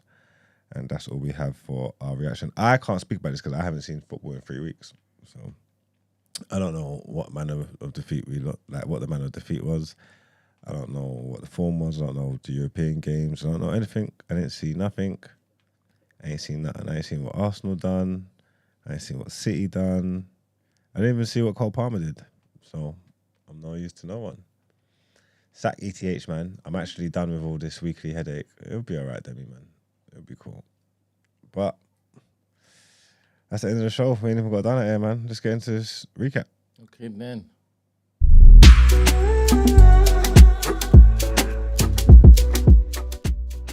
I ain't even seen highlights. And after that, why was I going to watch highlights after that? I was away, you know. I was away living my best life. I don't want to see that shit. So I got wind of what happened. Yeah. Even say that last game, I started watching some of it and I had to go somewhere. Then when I was coming back, someone messaged me and said, "Oh, Bruno got a red card." I was like, I ain't coming back to watch this shit. Done. So, end of a great day, people. End of a great day. Obviously, it is Black History Month. So, you know, Lest We Forget is back in the building. We gave you some great information. Also, big up Nigeria and Cameroon. Happy independence and all of these things. We had some other headlines stuff going on, you know, about Britain becoming the first G7 country to end coal power and all of that. I thought the coal mines closed years ago, but what do I know? We had a topic of the day, trigger warning here, about Mohamed Al-Fayed and his sexual deviancy. Some crazy stuff that I didn't even know about, but we got to the bottom of that. Apparently he tried it on Diana as well, which is mad. Hamas leader in Lebanon was killed by Israel. Was the UN in play? So that's what they confirmed. There's just a lot going on in the world. More importantly, Naomi Campbell says she ain't got no beef with Rihanna. It's fake news. Fake news. And Daniel Koyo is getting a statue in London. There's all that stuff going on. We had a dilemma about someone not wanting to take the second name. Esther was very confusing on that. It was very clear what I was saying. I said what I said. You know, as usual, it's one rule for you lot, totally other rule for Not Esther. necessarily. I say you can have your rules as well. You just don't have boundaries. You ain't got no self-respect or boundaries, and that's not my problem. That's a you problem. All right. And some of our last headlines, well, Trump is asking for the purge. Trump wants us to purge. I'm not going to say what I think about that because you don't think I like Trump too much. But Are you a Trump supporter? That's crazy. you know what it is? Because I don't have a horse in the race and all that American politics kind of don't really affect me. I could just watch it with popcorn. And he's an interesting character. Oh, you missed Stacey telling us to mind our damn British business. Swear to God. They did it. They done. I think I wasn't here. Oh, they pissed her off. They did too much. She Swear. said you said stop having topic of the day about Americans. That's what you should stop doing. Yeah, we haven't seen her since. Swear to God. Stacey's boycott. And Stacey's she boycotting called us, everybody in the room stupid. What were you talking about? including Stupid Stace. Stupid stuff. Evidently. You say including Says? Well, Stace is the reason why. The rest of us got cut. Sis. You say you're the Different side ringleader? of sis. Sis to her hair. Let me interrupt you a couple times. Let me interrupt you a couple times. God damn. It was such an interesting morning. I never expected it. I never expected it. But God gave it to me. Pissed I missed that one. But yeah, man, that's the end of the show, man.